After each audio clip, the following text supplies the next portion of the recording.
I never told my daughter Jasmine that my monthly passive income from Rhodes Logistics exceeds $70,000. To her, I am just Franklin, a retired dock worker with a bad leg and a meager pension. She has no idea that the shipping containers she sees at the port bear my initials. Last night, my son-in-law Ethan invited me to a dinner with his parents, the illustrious Huntingtons.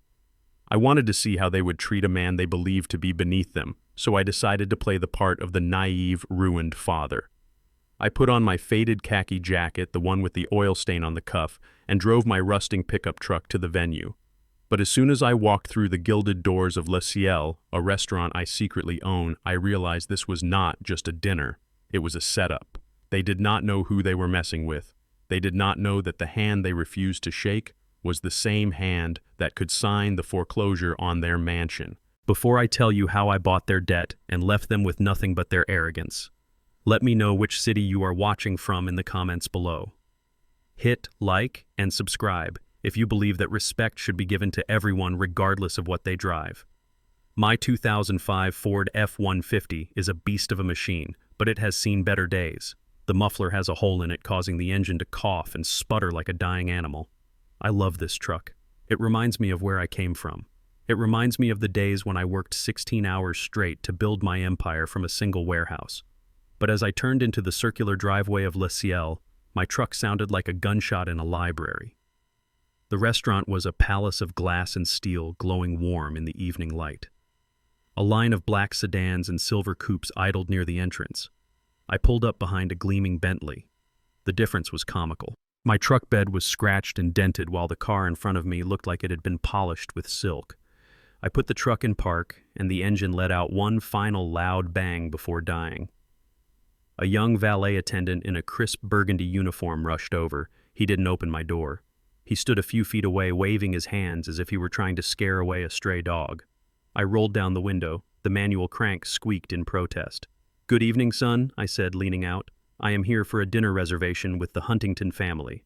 The valet looked at my truck, then at my face, and then back at the truck. His nose wrinkled. "Sir, you cannot park this vehicle here. This area is for valet guests only. Deliveries are around the back near the dumpster." I gripped the steering wheel. My knuckles were rough and scarred the hands of a working man. "I am not a delivery driver," I said, keeping my voice calm. "I am a guest. Here are my keys." I held out the keychain. It was a simple metal ring, no leather fob, no electronic unlock button. The valet actually took a step back, putting his hands behind his back. "I am sorry, sir, but I cannot accept this vehicle," he said, his voice dripping with condescension. "It is a liability. It is leaking oil, and quite frankly, it disturbs the ambiance our other guests pay for. There is a public lot 4 blocks down. You can walk from there." My knee throbbed. I had shattered it 20 years ago when a crane cable snapped at the docks. Walking 4 blocks in the cold evening air would be agony. I looked at the valet's name tag. Kevin. I memorized it. "Are you sure about that, Kevin?" I asked one last time. "Positive," he sneered. "Move it. Now. You are holding up the line." I nodded slowly. I shifted the truck back into gear. I did not argue. I did not pull out my platinum card or demand to see the manager. That would have ruined the test. I drove out of the valet circle, the engine sputtering loudly, drawing stares from a couple stepping out of a Porsche. I found a spot in the public lot blocks away, nestled between a dumpster and a graffiti-covered wall. The walk back to the restaurant was brutal. The cold wind bit through my thin khaki jacket. Every step sent a sharp jolt of pain up my right leg, forcing me to limp heavily. By the time I reached the glass doors of Ciel, I was out of breath and my forehead was slick with sweat. I caught my reflection in the glass. I looked tired. I looked old. I looked exactly like the poor, helpless burden they wanted me to be. I pushed the door open and stepped into the lobby. The warmth of the heater hit me along with the smell of expensive perfume and truffle oil. Standing near the hostess stand was Ethan, my son-in-law. He was wearing a navy blue suit that probably cost more than my truck. He was checking his watch, tapping his foot impatiently. When he saw me, his expression didn't soften. It hardened. "You are late, Frank," he said. He didn't say hello. He didn't ask why I was limping. He didn't offer a hand. "I had to park down the street," I said, rubbing my aching knee. "The valet wouldn't take the truck." Ethan let out a sharp sigh, rolling his eyes toward the ceiling. "I told you to take a taxi, Frank." I specifically said, "Take a taxi. Why do you always have to be so difficult?" Do you have any idea who is eating here tonight? My parents are trying to close a deal with investors. We cannot have you showing up looking like that. He stepped closer, reaching out to flick a piece of imaginary lint off my shoulder. The gesture was aggressive. It wasn't about cleaning me off. It was about asserting dominance. He looked me up and down, his eyes lingering on my scuffed work boots. Jesus, Frank. Those boots. Is that mud? It is just some dust, Ethan, I said, keeping my head lowered. I was working in the garden this morning. You are not a gardener anymore, Frank. You are my father-in-law. Try to have some dignity, he hissed. Just try not to touch anything. And for God's sake, don't talk about your old job at the docks. Nobody wants to hear about shipping containers and unions. Just nod and smile. Can you do that? I will try my best, I whispered. Ethan shook his head and turned around, walking briskly toward the dining area. He didn't check to see if I could keep up. I limped behind him, passing tables filled with people laughing and clinking crystal glasses. I saw the way they looked at me. A quick glance, then a look of pity or confusion, then a quick turn back to their plates. I was an anomaly in their perfect world. We approached a large circular table near the window, but we didn't stop there. That was not our table. Our table was further back in a semi-private alcove. Sitting there were Richard and Catherine Huntington. They looked like royalty from a fading kingdom. Richard had silver hair slicked back, wearing a tuxedo. Catherine was draped in pearls, her face pulled tight from one too many surgeries. Jasmine, my sweet daughter, was sitting between them. She looked small. Her shoulders were hunched. When she saw me, her eyes lit up with relief, but also fear. She started to stand up to greet me, but Catherine placed a hand on her forearm, pinning her down. "Sit, Jasmine." Catherine said, her voice like ice. "You are pregnant. You shouldn't be jumping up and down." Jasmine sank back into her chair.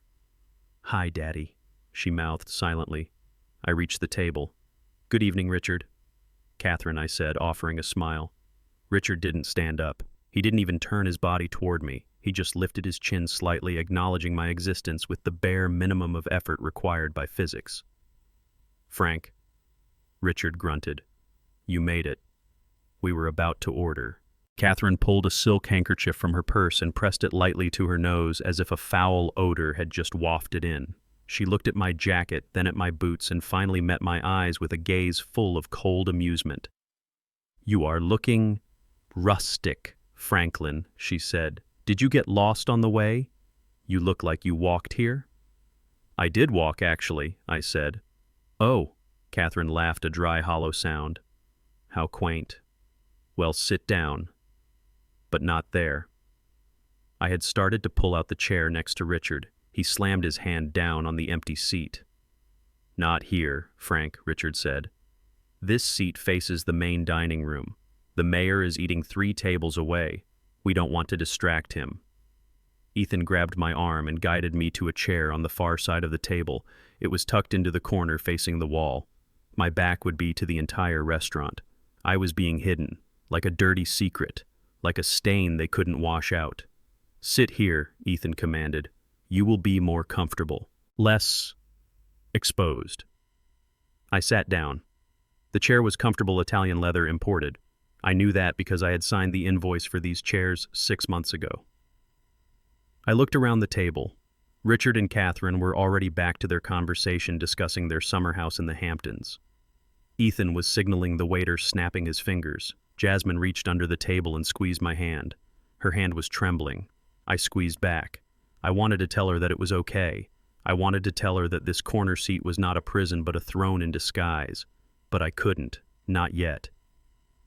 The waiter approached, a tall man with a notepad. He looked at Richard, then at Ethan, then at Catherine. He didn't look at me. "Water for the table," the waiter asked. "Sparkling or still sparkling," Richard said. "And bring a bottle of the 1982 Chateau Margaux." The waiter nodded and turned to leave. "Excuse me," I said, raising my hand slightly. "Could I just get a glass of tap water?" The table went silent. Richard slowly turned his head to look at me. The vein in his temple throbbed. Catherine let out a sharp sigh. "For heaven's sake," Frank, Richard snapped. "Don't be embarrassing. We are drinking sparkling. You will drink sparkling. It gives me gas." I lied, making my voice sound weak and wavering. Ethan leaned in, his voice a harsh whisper. Just drink the damn water, Frank. We are paying for it. I lowered my hand. I slumped my shoulders, making myself look smaller, more defeated.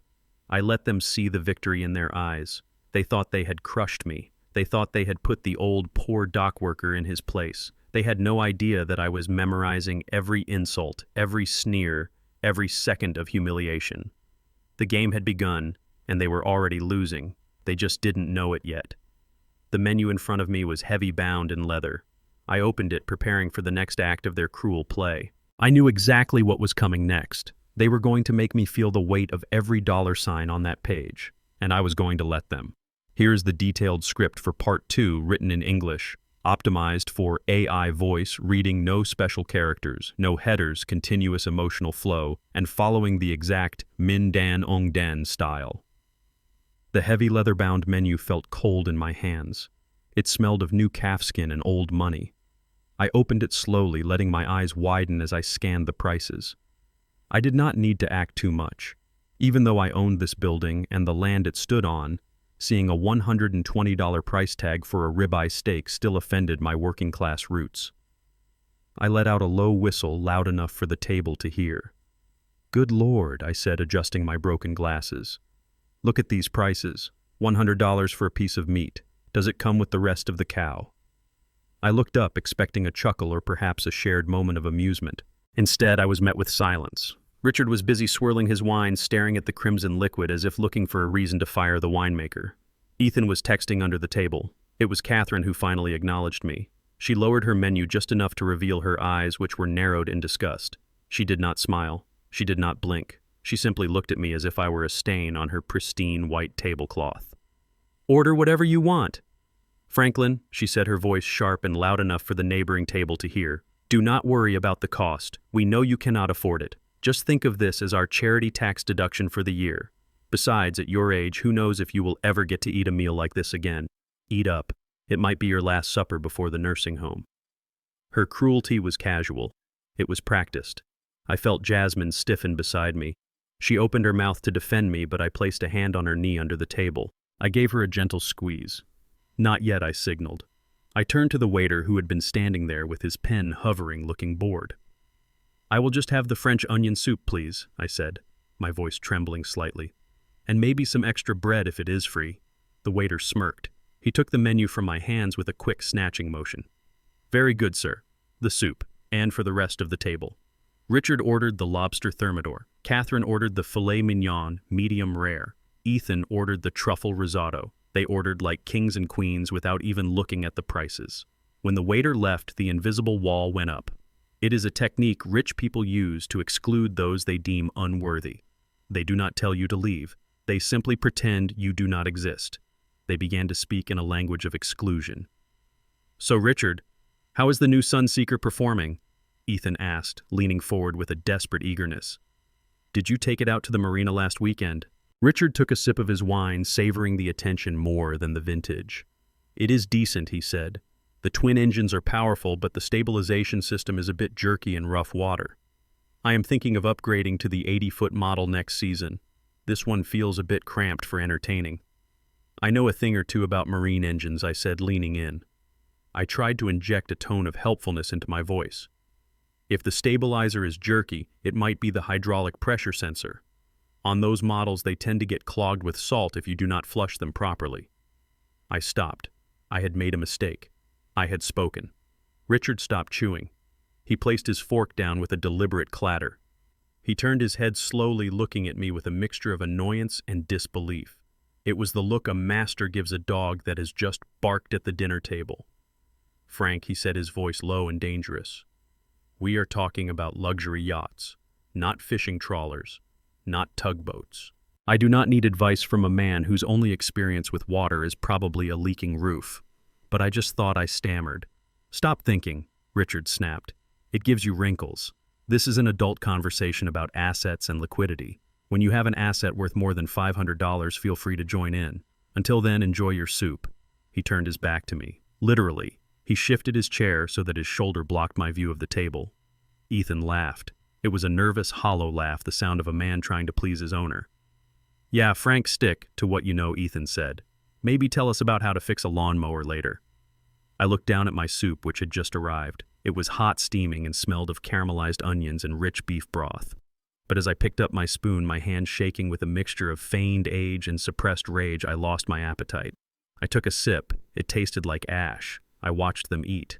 They tore into their lobsters and steaks with a savagery that betrayed their refined clothes. They ate like wolves disguised as sheep.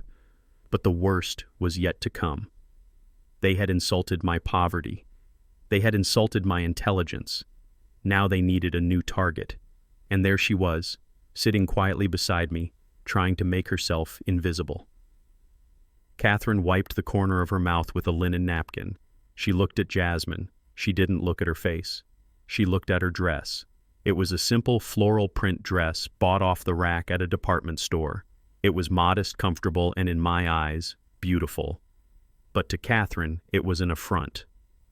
"Jasmine, dear," Catherine said, her voice dripping with fake concern. "Is that the maternity dress I sent you? The silk one from Paris?" Jasmine looked down at her plate. "No, Catherine. That one didn't fit right. It was too tight around the waist." Catherine sighed a long, dramatic exhalation of disappointment. "Pity. This thing you are wearing, it is so pedestrian. It looks like something a farm girl would wear to a county fair." She leaned in closer, her eyes glittering with malice. "You know appearance matters, Jasmine. Ethan is a rising star in this city. He needs a wife who looks the part, not someone who looks like she just finished milking cows. You are starting to look just like your father, worn out, cheap." The air left the room. My fork stopped halfway to my mouth. I felt a heat rise up my neck, hotter than the soup, hotter than the anger I had felt for myself. "Insult me and I will calculate my revenge. Insult my daughter and I will burn your world to the ground." I looked at Ethan. I waited for him to defend his wife. I waited for him to say that she looked beautiful, that she was carrying his child, that he loved her. Ethan took a bite of his risotto. He chewed. He swallowed. He took a sip of water. "Mom is right, babe," Ethan said, not looking at her. "You should really try harder. We have an image to maintain. Maybe you can go shopping with Mom next week. Get some real clothes." Jasmine dropped her fork. It hit the plate with a sharp clang. Her eyes filled with tears, but she blinked them back, terrified to cry in front of these monsters. She looked at me, her eyes pleading. "Daddy, please," she seemed to say. "Don't make a scene." I gripped the edge of the table. My knuckles turned white. The wood groaned under my grip. I wanted to stand up. I wanted to flip this table over. I wanted to tell them that the dress Jasmine was wearing cost $40, but the woman wearing it was priceless. I wanted to tell them that the suit Ethan was wearing was bought with a loan I had secretly approved. But I didn't. I forced my hand to relax. I forced my face into a mask of shame. "She is a good girl," I mumbled, staring at my soup. "She tries her best." Catherine laughed. "Trying is for losers, Frank. Results are for winners." And right now, the result sitting at this table is undeniably disappointing. She signaled the waiter for another bottle of wine. I picked up my spoon again. I ate the soup. I swallowed the insults. I let them fuel me. Every word they said was another nail in their coffin. They thought they were breaking us. They had no idea they were forging steel. The dinner was far from over and the check was coming, but they would be the ones paying it. The mood at the table shifted so abruptly it gave me whiplash. One moment I was being mocked for my choice of soup, and the next Ethan was reaching across the table with the bottle of expensive wine. He filled my glass to the brim. It was a clumsy pour, the action of a man who was trying too hard to be gracious. The dark red liquid threatened to spill over the rim. He smiled at me. It was not a warm smile. It was the smile of a shark that had just smelled blood in the water. "Here, Frank," Ethan said, his voice dropping an octave to sound serious and manly. "Drink up. We should not have been so harsh earlier. We are family after all, and family looks out for each other."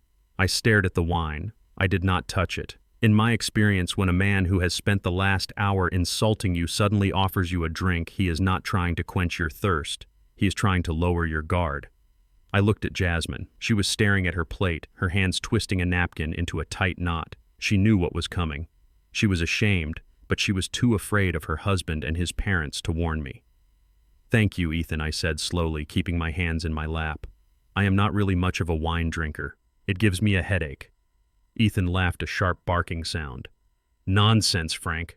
You just have not had the good stuff. This bottle costs more than your monthly pension check. You should enjoy the finer things in life while you can.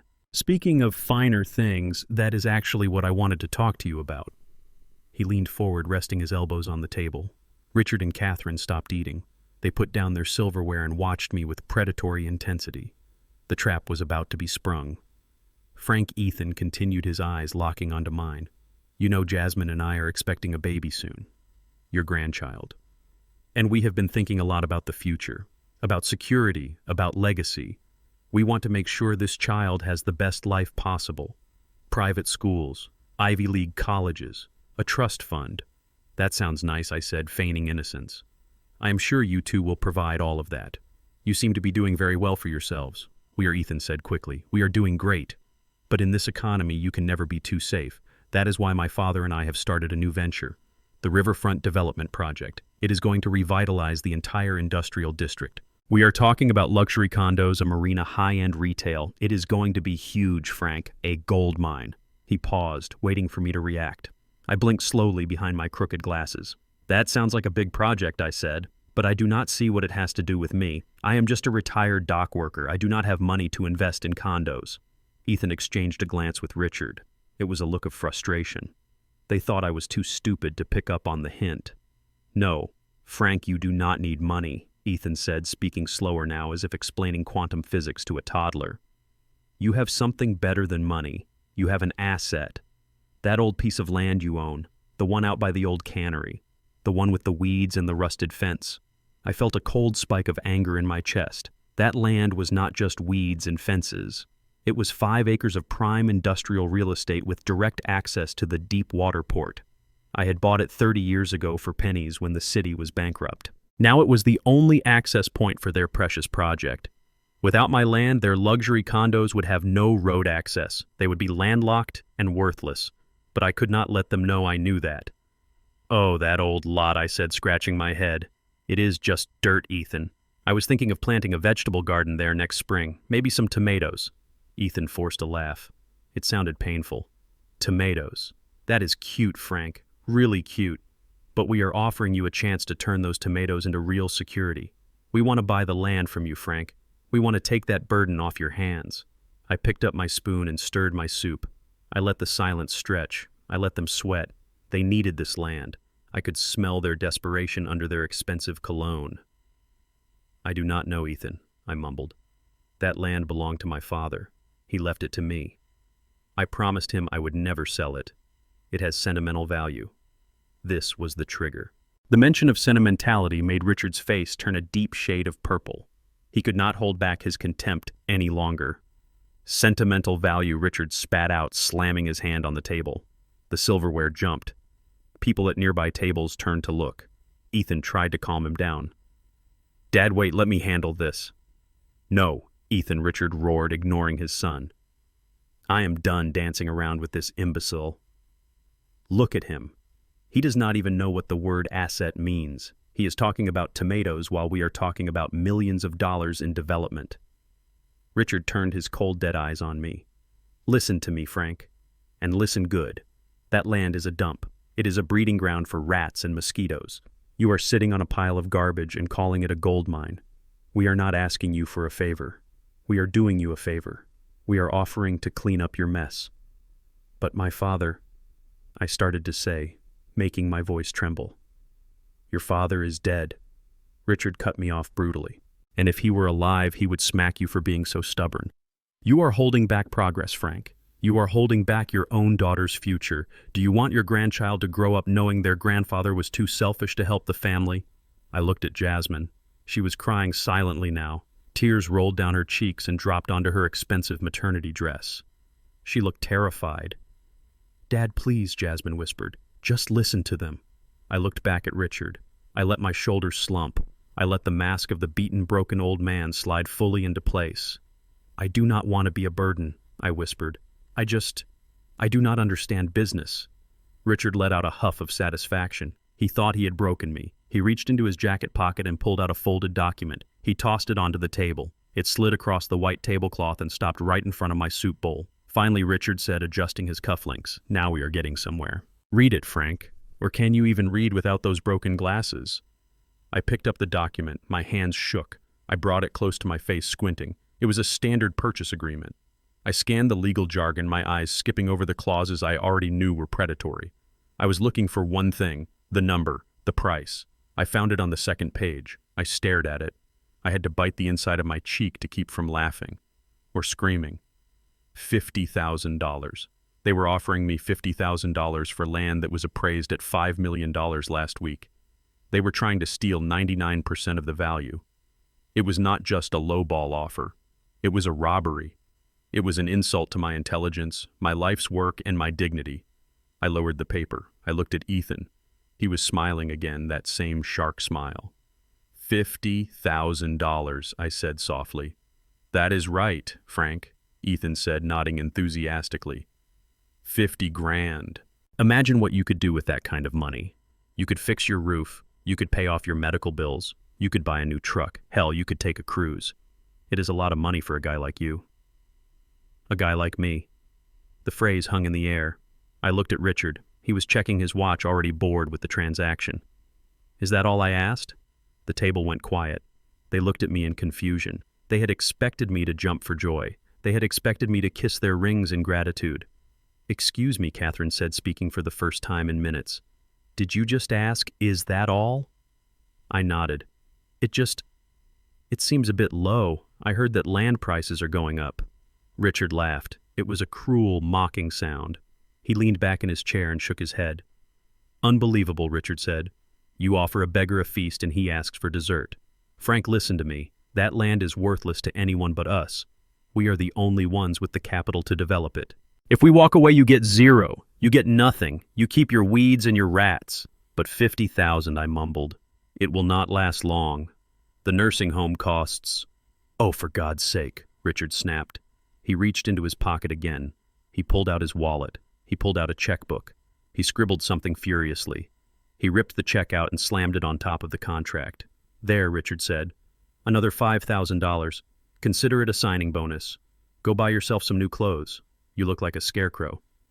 $55,000, Ethan said, beaming. That is our final offer, Frank. Take it or leave it. But if you leave it, do not expect us to come to Sunday dinner anymore. Do not expect to see your grandchild. The threat was clear. Sign the paper or lose your family.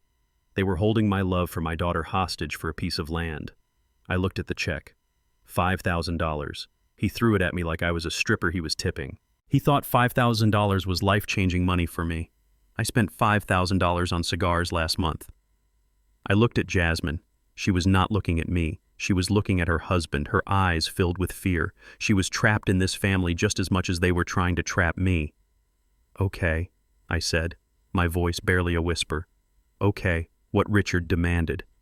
Okay, I will sign, I said. But I need a pen. Ethan practically tripped over himself to hand me a gold-plated fountain pen. I took it. It felt heavy, expensive. I held it over the paper. The ink was black like their hearts. But before I sign, I said, pausing with the pen tip hovering over the line, I need to use the restroom. My stomach. The soup. I am not feeling well. Richard groaned. He threw his hands up in the air. Go, he shouted. Just go. But if you are not back in 5 minutes, the deal is off. And take the contract with you. I do not want you getting any ideas about running away. I stood up slowly, clutching the contract and the check to my chest like a lifeline. I limped away from the table, my right leg dragging on the carpet. I could hear them laughing as I walked away. Can you believe him? I heard Ethan say. He almost cried over $5,000. Pathetic, Richard replied. Totally pathetic. I pushed open the door to the restroom. The heavy door swung shut behind me, cutting off their laughter. The silence of the tiled room enveloped me. I walked to the mirror. I looked at myself. The hunched shoulders straightened. The look of fear vanished from my eyes. The old, weak Franklin Rhodes disappeared. I took the check for $5,000 and tore it into tiny pieces. I dropped them into the trash can. Then I pulled out my secure satellite phone. It was time to make a call. It was time to show them what a real businessman looks like. They wanted to play games. Fine. I was about to change the rules. I looked at the check sitting on the crisp white tablecloth. $5,000. It was a pathetic amount, barely enough to cover the cost of the suit Ethan was wearing. But to them it was a king's ransom thrown at a beggar. I slowly pushed the check back toward Richard. The paper made a soft scratching sound against the fabric. "I am sorry, Richard," I said, keeping my voice low and trembling. "But I cannot accept this. It is not about the money. I promised my father on his deathbed that I would never sell that land. He worked his whole life to buy it. He wanted it to stay in the family name. It is the only thing I have left of him." The air in the private alcove dropped 20 degrees. The sounds of the restaurant faded away, replaced by a ringing silence that screamed of danger. Richard stared at the rejected check. His face did not move, but his eyes grew dark. He looked at me, not with anger, but with the cold calculation of an exterminator looking at a stubborn cockroach. "So that is your final answer?" Richard asked, his voice dangerously calm. "You are going to let a sentimental promise to a dead man stand in the way of your daughter's future. You are going to choose a patch of dirt over your own family." "It is not like that," I pleaded, gripping the edge of the table. "I just want to keep my word." Catherine let out a sharp, short laugh. It sounded like glass breaking. She reached into her designer handbag, the leather creaking in the silence. She did not pull out a compact or a lipstick. She pulled out a manila envelope. It was thick. It looked official. She tossed it onto the table with a heavy thud right on top of my French onion soup. "Sentimental promises are for people who can afford them, Franklin," Catherine said, her voice dripping with venom. "And you simply cannot afford to be sentimental. In fact, you cannot afford much of anything." She tapped a manicured fingernail on the envelope. "Open it." I looked at Jasmine. She was shaking her head slightly, her eyes wide with panic. She knew what was inside. She had seen this threat coming, but she had been too afraid to tell me. I reached out and opened the envelope. Inside were medical documents, psychiatric evaluations. But as I scanned them, I realized they were all fake. They were forged documents from a doctor I had never heard of, detailing a history of severe mental instability, depression, and erratic behavior. The patient name on the top was not mine. It was Jasmine Rhodes. "What is this?" I asked, my voice barely a whisper. Catherine leaned forward, her pearls clicking against the table. "That, Franklin, is proof. Proof that your daughter is mentally unfit to raise a child. We have statements from doctors, neighbors, even former colleagues. They all testify that Jasmine is unstable, that she is prone to outbursts, that she is a danger to herself and others." Jasmine let out a sob. She covered her mouth with her hand, tears streaming down her face. "It is not true," she cried. "None of that is true. You made it all up." Ethan did not look at his wife. He picked up his wine glass and took a long sip, staring at the wall. Catherine ignored Jasmine's tears. She kept her eyes locked on mine. "In the state of New York, grandparents can petition for full custody if the mother is deemed unfit," Catherine continued, "especially if the father agrees. And Ethan agrees. Don't you, Ethan?" Ethan nodded slowly. He still did not look at Jasmine. "It is for the best, Jasmine," he said, robotically. "You have been very emotional lately. The hormones, the stress. Mom and Dad just want to make sure the baby is safe. We can visit on weekends." My blood ran cold. This was not just a negotiation. This was a hostage situation. They were threatening to steal my grandchild before it was even born. They were threatening to destroy my daughter's life, label her insane, and take everything from her just to get their hands on my land. "You cannot do this," I said, letting my shock show. "This is illegal. This is blackmail." Richard laughed. He picked up a breadstick and snapped it in half. "It is only blackmail if you have the power to stop it, Frank. Do you have the power? Do you have the money for lawyers? Do you have the connections to fight the Huntington family in court? We play golf with the family court judges. We donate to their campaigns. Who do you think they will believe? A wealthy, respected family concerned for a child's safety, or a broke retired dock worker and his hysterical daughter?" He pointed the broken breadstick at me. "Here's the deal, Frank. You sign the land transfer agreement right now. You sign it, and you smile, and you thank us. If you do that, these medical records disappear. We burn them. Jasmine gets to be a mother. You get to be a grandfather. We all live happily ever after. But if you walk out that door without signing, I file these papers tomorrow morning. Child Protective Services will be at Jasmine's door before the baby is even born." I looked at Jasmine. She was trembling so hard her chair was vibrating. She looked at me, her eyes begging me to save her. She did not care about the land. She did not care about the money. She just wanted her baby. She was terrified. Ethan finally turned to look at me. His face was devoid of shame. "Come on, Frank," he said. "Just sign the paper. Don't make this harder than it has to be. Do it for Jasmine. Do it for the baby. It is just dirt." I felt a wave of nausea, not from fear, but from the sheer magnitude of their evil. They were willing to gaslight their own daughter-in-law, willing to frame her as crazy, willing to traumatize her, all for a construction project. They were monsters in expensive suits. I needed to make them believe they had won. I needed them to think I was crushed, broken, and utterly defeated. Only then would they drop their guard. Only then could I destroy them completely. I let my shoulders collapse. I let my head hang low. I took off my glasses and wiped my eyes, making sure my hands were shaking visibly. I let out a ragged breath, a sound of pure despair. "Please," I whispered, my voice cracking. "Please do not take the baby. She is all I have. She is a good mother. She is not crazy." "Then sign," Catherine hissed. I reached for the pen. My hand hovered over the paper. I looked up at them one last time. "You promise," I asked, sounding like a child.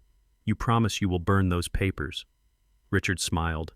It was the smile of a predator that had just caught its prey. "I am a man of my word, Frank. Just sign the damn paper." I nodded weakly. I put the pen to the paper. I pressed down hard, pretending to struggle with the decision, pretending that I was signing away my father's legacy. But inside my mind was racing. I was not signing a land transfer. I was signing their death warrant. I wrote my name, Franklin Rhodes. The signature was shaky, messy, the mark of a defeated man. I pushed the paper toward them. There I choked out. "It is yours. Just, please leave my daughter alone." Richard snatched the paper. He checked the signature. He grinned. "See," Richard said, tucking the contract into his jacket pocket. "That wasn't so hard, was it? You made the right choice, Frank. Finally." Ethan patted me on the back. It felt like being touched by a snake. "Good job, Frank. You saved the day." I stood up. My legs felt heavy, but not from age, from the weight of the anger I was carrying. I needed to get out of there. I needed to get to my phone. I need to go," I stammered. "I do not feel well." Catherine waved her hand dismissively. "Go ahead. We have things to celebrate." Ethan, order another bottle of champagne, the expensive one. I limped away from the table. I heard the pop of the cork behind me. I heard them laughing. They were celebrating their victory. They were toasting to their cleverness. They thought the game was over. They did not know that I had just started the clock on their destruction. As I walked through the restaurant, passing the oblivious diners, I wiped the fake tears from my eyes. My face hardened. The time for acting was over. Tomorrow they would meet the real Franklin Rhodes, and God have mercy on them, because I certainly would not. I excused myself from the table, clutching the contract to my chest like a shield. My bladder was fine, but I needed 5 minutes of silence to keep from strangling Richard with his own silk tie. As I stood up, the chair scraped loudly against the floor. Richard let out an exaggerated sigh, checking his watch again.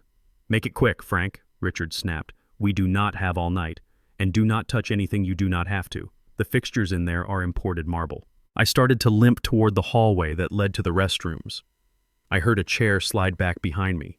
I did not need to turn around to know who it was. Richard was following me. He was escorting me like a prisoner, or perhaps like a toddler he did not trust not to wander off.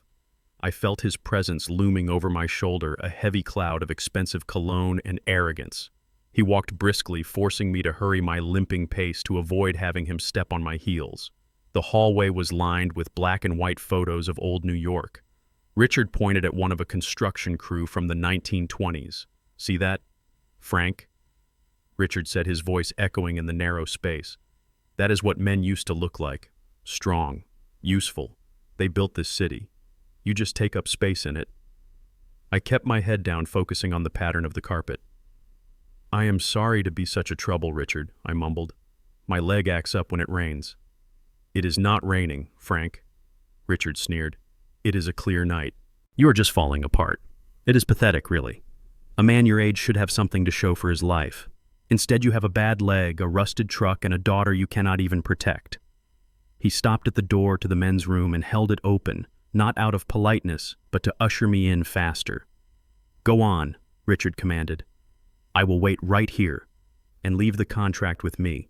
I do not want you dropping it in the toilet." I clutched the paper tighter. "No," I whispered. "I will hold it. It makes me feel safer." Richard rolled his eyes. "Suit yourself. 2 minutes, Frank, or I am coming in to drag you out." I stepped into the restroom. It was opulent with floor-to-ceiling mirrors and gold faucets.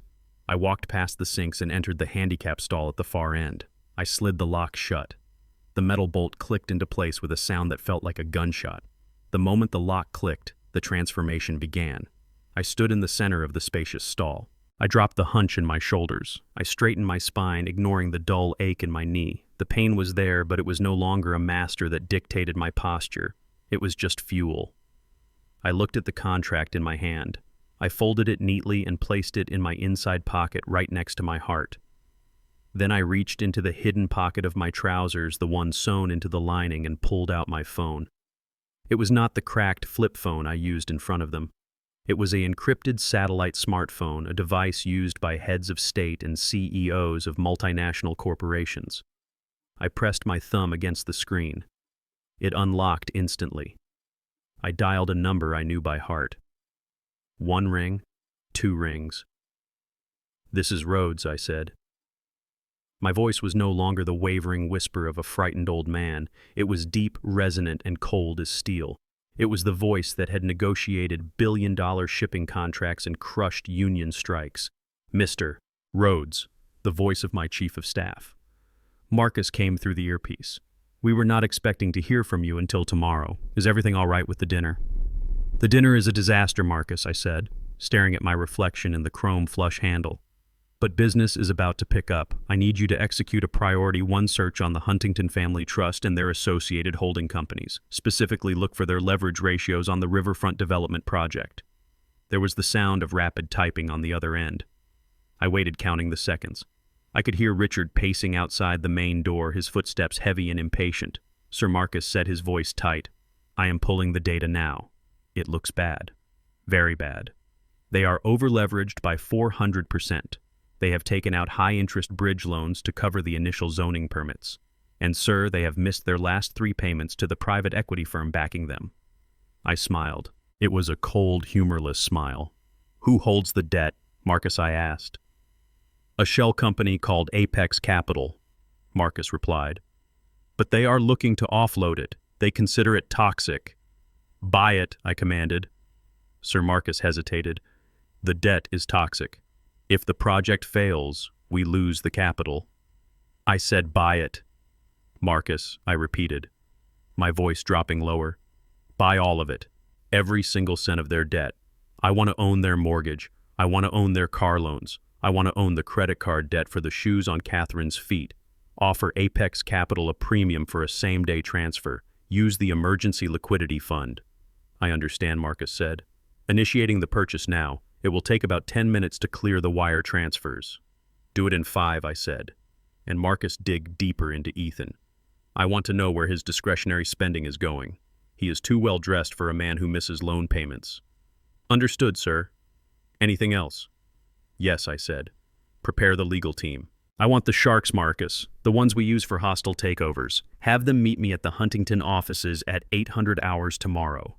And bring my suit, the Navy bespoke. Consider it done, Mr. Rhodes." I hung up. I slipped the phone back into the hidden pocket.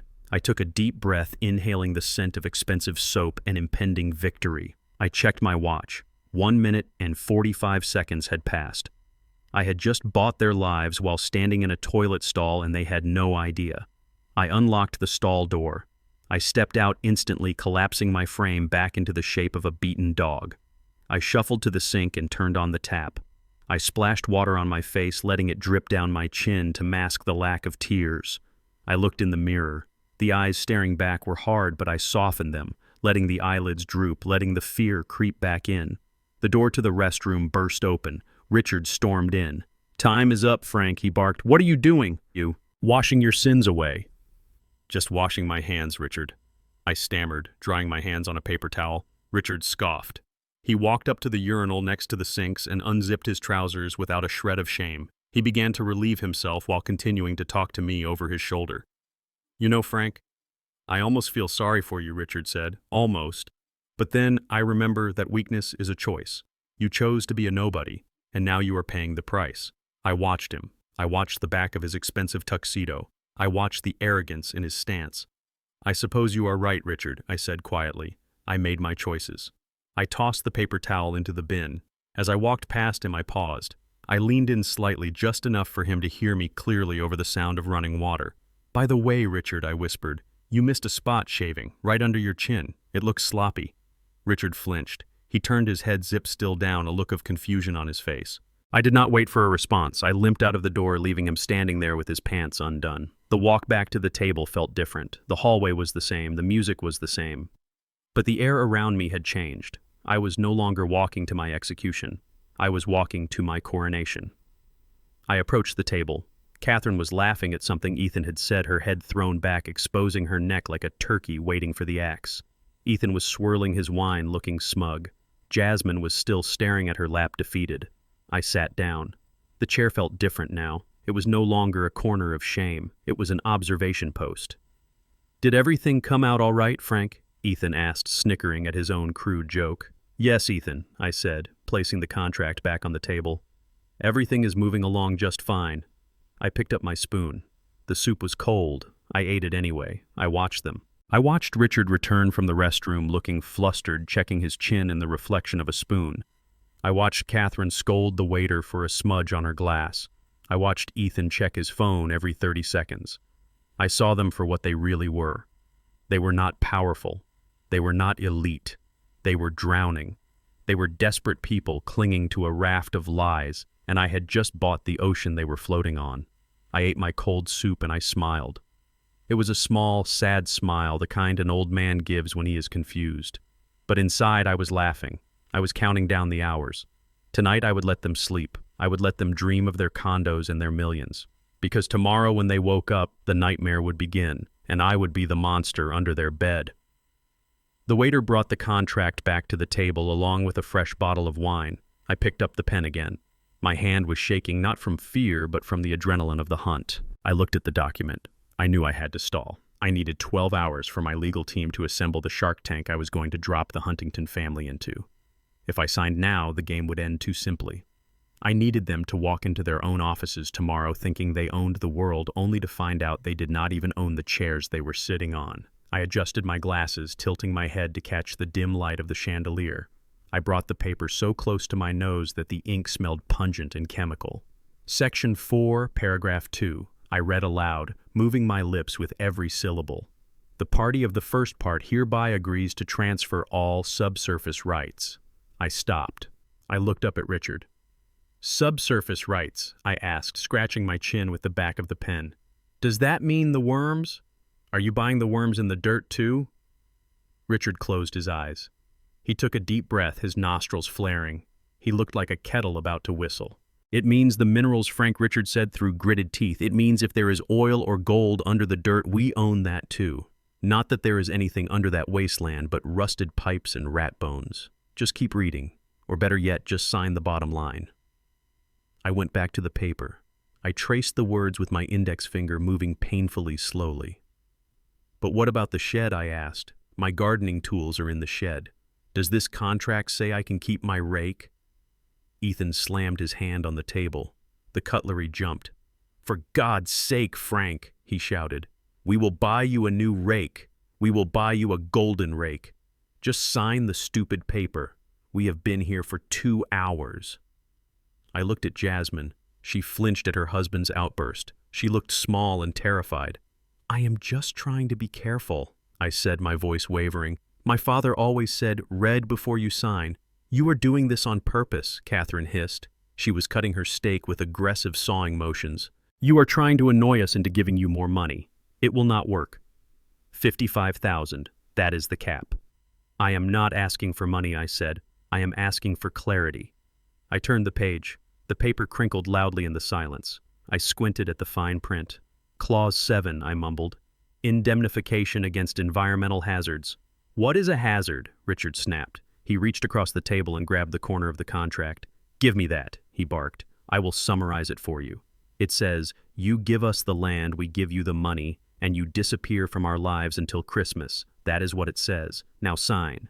He let go of the paper, letting it flutter back down. I looked at them. They were red-faced, sweating, their masks of sophistication slipping to reveal the bullies underneath. It was time. It was time for the accident that would buy me the night. I reached for my water glass, but my hand was clumsy. I made sure of it. I let my arm jerk, effectively a spasm of old age and nerves. My hand did not find the water glass. Instead, the back of my hand struck the tall, full glass of Cabernet Sauvignon sitting right in front of Catherine. Time seemed to slow down. I watched the glass tip. I saw the dark red liquid launch into the air like a wave crashing against a shore. It was a beautiful arc of destruction. The wine hit Catherine square in the chest. It splashed across the bodice of her white Chanel dress. It soaked into the expensive fabric, instantly spreading like a fresh gunshot wound. It dripped down onto her pearl necklace. It splattered onto her chin. The silence that followed was absolute. The entire restaurant seemed to hold its breath. Then Catherine screamed. It was a high, piercing shriek that shattered the atmosphere of the fine dining establishment. She jumped up her chair, flying back and crashing into a waiter passing with a tray of desserts. "You idiot!" she screamed, looking down at herself. "You clumsy, useless idiot!" I stood up, knocking my own chair over. I grabbed a napkin and lunged forward, trying to help. "Oh my God!" I cried out. "Catherine, I am so sorry. I did not mean to. My hand, it just slipped." "Do not touch me," she shrieked, swatting my hand away. But I persisted. I dabbed at the stain, making it worse, rubbing the red wine deeper into the white silk. "Get away from me," she yelled. Then she did it. She lost all control. She pulled her arm back and swung. The slap was loud. It echoed off the walls. Her palm connected with my cheek with a stinging force that snapped my head to the side. My glasses flew off my face and skittered across the floor. I froze. I stayed there, my head turned, my cheek burning. I did not touch the spot where she hit me. I let the red mark bloom on my skin. I let everyone see it. The restaurant was dead silent. Every diner, every waiter, every busboy was looking at our table. They saw a wealthy woman in a ruined dress standing over an old, poorly dressed man she had just physically assaulted. Mom, Ethan gasped. He looked around, realizing the scene they had caused. Catherine was breathing hard, her chest heaving. She looked at her hand, then at me. She did not look sorry. She looked furious that I had made her lose composure. "Look what you made me do," she spat. "You ruined my dress. This dress cost more than your life." I slowly bent down to pick up my glasses. One of the lenses had popped out. I held the broken frames in my hands. I stood up, keeping my eyes on the floor. I let my shoulders shake. I let a single tear summoned from the memory of my late wife roll down my cheek. "I am sorry," I whispered. I am so clumsy. I am no good." Jasmine was crying openly now. She stood up and tried to come to me, but Ethan grabbed her arm and pulled her back down. "Sit down, Jasmine," Ethan commanded. "He is fine. He deserved it." I looked at Richard. He was not looking at me. He was signaling the waiter for the check, trying to salvage the night. "I cannot do this," I said, my voice trembling with fake hysteria. "I cannot sign. Not now. Look at me. I am a mess. My glasses are broken. I cannot see the lines. My hands are shaking too much." Richard glared at me. "Sign the paper, Frank. Do not use this as an excuse." I held up my hands. They were vibrating violently. I made sure of it. "I cannot," I cried. "Look, I cannot even hold the pen. Please, I need to go home. I need to take my medicine. I need to sleep." I turned to leave. "Wait," Ethan shouted. "Where are you going?" I stopped. I turned back to them. I looked at them with the eyes of a beaten dog that was asking for one last chance. "I will come to your office tomorrow," I said. "First thing in the morning, I promise. I will sign everything. I just need to calm down. I cannot think straight right now. Please, just let me go home." Richard looked at Catherine. She was busy dabbing at her dress with a wet cloth, muttering curses. He looked at the staring crowd. He knew he could not force me to sign here. Not with 50 witnesses watching an old man get abused. "Fine," Richard snapped. "Tomorrow morning, 8 a.m. sharp, at our headquarters. And bring your own pen. I do not want you touching anything of ours ever again." "Thank you," I whispered. "Thank you, Richard. I will be there. I promise." I turned and walked away. I limped past the silent tables. I felt their eyes on me. Some looked pitiful, some looked shocked. I kept my head down until I pushed through the glass doors and stepped out into the cold night air. The valet Kevin was standing there. He saw me holding my broken glasses. He saw the red mark on my cheek. For a moment, his arrogant mask slipped and he looked almost sympathetic. "Rough night?" he asked. I stopped. I straightened my back. I took a deep breath of the fresh air. The trembling in my hands stopped instantly. "You have no idea, son," I said, my voice steady and deep. I walked to the public lot. I climbed into my truck. I tossed the broken glasses onto the passenger seat. I checked my reflection in the rearview mirror. The red handprint on my cheek was vibrant. It throbbed. "Good," I said to myself. "Let it bruise. It will look perfect with my navy suit tomorrow." I started the engine. It roared to life. I drove out of the lot, leaving the restaurant and the Huntington family behind.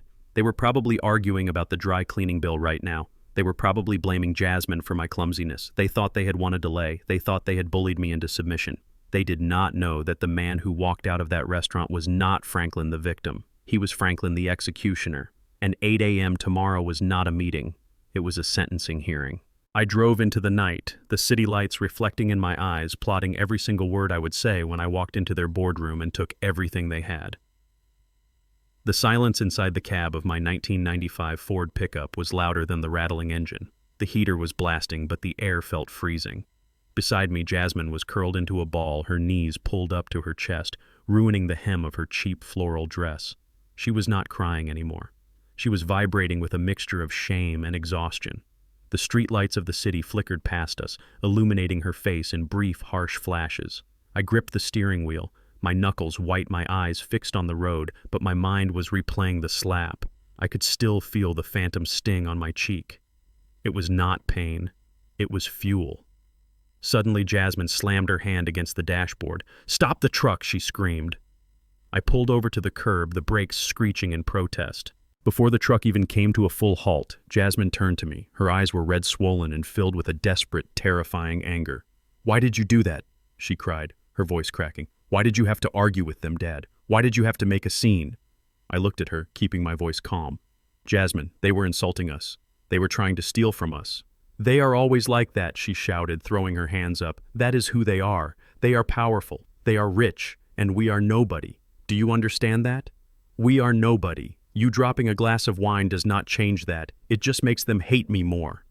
She unbuckled her seatbelt and turned her body toward me, grabbing my arm. Her grip was tight, her fingernails digging into my worn jacket. "Dad, please." She begged, the anger dissolving into pure fear. "Just sell the land. Take the 50,000. Take whatever they give you. I cannot do this anymore. I cannot live like this. Every day is a battle. Every dinner is an interrogation. If you sell the land, maybe they will leave me alone. Maybe Ethan will look at me with love again instead of disappointment." I watched her.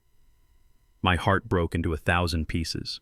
My strong, brilliant daughter, the architect who had graduated top of her class, had been reduced to this. A frightened woman begging her father to let himself be robbed just so her abusers would smile at her for one day. "It is not just about the land, Jasmine," I said softly. "It is about the land," she sobbed. "It is the only thing they want. Just give it to them, please. For the baby. Do you want them to take my baby? Do you want them to prove I am crazy? Because I feel crazy, Dad. I feel like I am losing my mind." Tonight, when Catherine looked at me, I felt like I was nothing. Like I was just an incubator for their heir. "If you sign that paper tomorrow, it stops. Please, just let them win." She buried her face in her hands. Her shoulders shook with heavy, racking sobs. "I hate being poor," she whispered, her voice muffled by her palms. "I hate that we have to bow down to them. I hate that you drive this truck. I hate that I have to wear this dress. I hate that they are right about us." I reached out and placed my hand on her shoulder. She flinched as if she expected me to be angry, as if she expected me to be like Ethan. That reaction alone told me everything I needed to know about her marriage. "Jasmine, listen to me," I said, my voice firm. She shook her head, refusing to look up. No more speeches about dignity, Dad. Dignity does not pay the rent. Dignity does not stop Catherine from looking at me like I am garbage." I grabbed her shoulders and turned her to face me. I forced her to look into my eyes. "Look at me," I commanded. She slowly lifted her head. Her mascara was running, creating dark streaks down her face. "You think we are poor?" I asked. "You think they are rich because they wear silk and drink expensive wine? You think they have power because they can yell at waiters?" "Yes," she whispered. Yes, they do. I let out a long breath. I wanted to tell her. I wanted to scream the truth. I wanted to tell her that I could buy the entire Huntington estate with the contents of my checking account. I wanted to tell her that the truck she hated was a disguise, a filter I used to see who truly respected me. But I could not. Not yet. If I told her now in this state, she would not understand. She would be confused. Or worse, she might accidentally reveal it to Ethan before the trap snapped shut. Listen to me closely, I said, staring deep into her eyes. Tomorrow morning we are going to their office, and I am going to sign a paper. But it will not be the paper they think it is. She blinked, confused. What do you mean? I mean that things are not always what they seem, I said. You asked me to protect you. You asked me to save the baby. Do you trust me? I do not know, she stammered. I want to trust you, Dad, but look at us. What can we do against them? I smiled. It was the first real smile I had worn all night. We can do a lot, I said. Money is just paper, Jasmine. Power is knowing something your enemy does not. And tomorrow we are going to teach them a lesson about power. I need you to do something for me, I continued. Go home. Dry your tears. Do not fight with Ethan. Do not say a word about this conversation. Just tell him I am broken. Tell him I am terrified. Tell him I am ready to surrender. But you are, aren't you? She asked. You are surrendering. I squeezed her shoulder. Just tell him that. And tomorrow morning I want you to wear the blue suit, the one you wore to your graduation, the one you bought with your own money from your first internship. But Catherine hates that suit, she said. She says it makes me look like a secretary. I do not care what Catherine thinks, I said, my voice hardening. That suit makes you look like an architect. It makes you look like a professional. And tomorrow you are not going there as a wife. You are going there as a witness. A witness to what she asked. A witness to the truth, I said. Now let me drive you home. And Jasmine, hold your head up. You are a Rhodes. And starting tomorrow, that name is going to mean something very different in this town. I put the truck in gear and pulled back onto the road. Jasmine stayed silent, but her sobbing stopped. She leaned her head against the cool glass of the window, watching the city pass by. She did not know what was coming. She thought we were driving toward defeat. She did not know I was driving us toward a revolution. I dropped her off 2 blocks from the Huntington mansion at her request, so Ethan would not hear the truck. I watched her walk away, her silhouette small against the imposing gates of her husband's home. Once she was inside, I drove to my small rented apartment in the industrial district. I did not go inside to sleep. I parked the truck in the alleyway, killed the engine, and locked the doors. The cab of the truck was my war room. I pulled the secure satellite phone from my pocket. It was flashing with a red notification light. The data packet from Marcus had arrived. I opened the file. The screen glowed in the darkness, illuminating my face with a cold blue light. I began to read, and as I read, the picture became clear. It was not just bad, it was catastrophic. The Huntington family was not just in debt, they were drowning in a sea of financial incompetence and fraud. The dossier began with the Riverfront Development Project. It was their flagship endeavor, the one they bragged about in every society paper. But the numbers told a different story. They had projected a cost of $200 million. But due to mismanagement, bribery scandals with local contractors, and delays, the actual cost had ballooned to $400 million. I swiped to the next page, the financing. This was where it got interesting. To cover the cost overrun, Richard Huntington had taken out a series of bridge loans. These were short-term, high-interest loans meant to be a temporary fix. But he had not paid them back. Instead, he had refinanced them again and again, rolling the interest into the principal. It was a Ponzi scheme of debt, robbing one lender to pay another. And the collateral. I laughed out loud in the empty truck. It was a harsh barking sound. To secure these loans, Richard had put up everything. The mansion, the family yacht, the commercial buildings downtown, even Ethan's future inheritance. Every single asset they owned was cross-collateralized. If one domino fell, the entire chain would collapse. And the trigger for that collapse was right there on page 5. The primary lender, Apex Capital, had a covenant in the loan agreement. It stated that the Huntington Development Group must secure full unencumbered access to the deepwater port by the 1st of the month. If they failed to secure the access, the loan would be considered in default. The interest rate would jump to 30% retroactive to day one, and the lender would have the immediate right to seize all collateral. The access to the deep water port, my land, my 5 acres of weeds and rusted fences, I stared at the map attached to the file. My land sat right in the middle of their access road. Without my land, their trucks could not reach the construction site. Without my land, the city would not issue the final zoning permit. Without my land, they were in default. They were not trying to buy my land because they wanted to do me a favor. They were not trying to buy it because it was a good investment. They were trying to buy it because it was the only oxygen tank available for their dying empire. And they had offered me $50,000. I swiped to the next section. Ethan's personal finances. It was pathetic. Ethan had a salary of $200,000 a year on paper, but his credit card debt was over $300,000. He was spending money on gambling websites, luxury car leases, and worst of all, a recurring payment of $5,000 a month to an apartment rental in the Upper East Side, an apartment that was not occupied by Jasmine. I zoomed in on the tenant's name, Clara Miller, his mistress. My blood boiled, but my mind stayed cold. This was the ammunition I needed. Not only were they bankrupt, but they were morally bankrupt. Then came the final confirmation, the notification from Marcus. Transaction complete. Apex Capital debt portfolio acquired by Rhodes Logistics. Purchase price 80 cents on the dollar. Status active. You are now the primary lien holder of all Huntington assets. I leaned back in the seat, the leather creaking. I held the phone to my chest. I owned them. I owned the chair Richard sat in. I owned the bed Catherine slept in. I owned the car Ethan drove to meet his mistress. I looked at the clock on the dashboard. It was 2 a.m. In 6 hours, I would walk into their office. They would be expecting a sheep. They would be expecting a broken old man to sign away his only asset for pennies. I closed my eyes, visualizing the moment. I would not just sign the paper. I would burn their world down. I would make them feel every ounce of humiliation they had inflicted on my daughter. I would make Richard beg. I would make Catherine cry. And I would make Ethan wish he had never been born. I started the truck again. The engine roared, sounding less like a dying animal and more like a waking beast. I needed to go home. I needed to shave. I needed to polish my shoes. And I needed to take the navy blue bespoke suit out of the plastic bag at the back of my closet. The poor naive father died tonight in that restaurant. Tomorrow the chairman rises. And the chairman does not forgive. The alarm clock on my bedside table was set for 6 a.m, but my eyes snapped open at 5. I did not need an alarm. I have not needed an alarm in 40 years. The internal clock of a man who built an empire from the dust up does not rely on batteries. It relies on ambition. I lay there for a moment in the darkness of my small rented apartment, listening to the hum of the refrigerator and the distant wail of a siren. To anyone looking in, I was just an old man in a lonely room waiting for the end of his days. But as I threw off the thin, scratchy blanket, I was not an old man. I was a coiled spring. I swung my legs out of bed and placed my feet on the cold linoleum floor.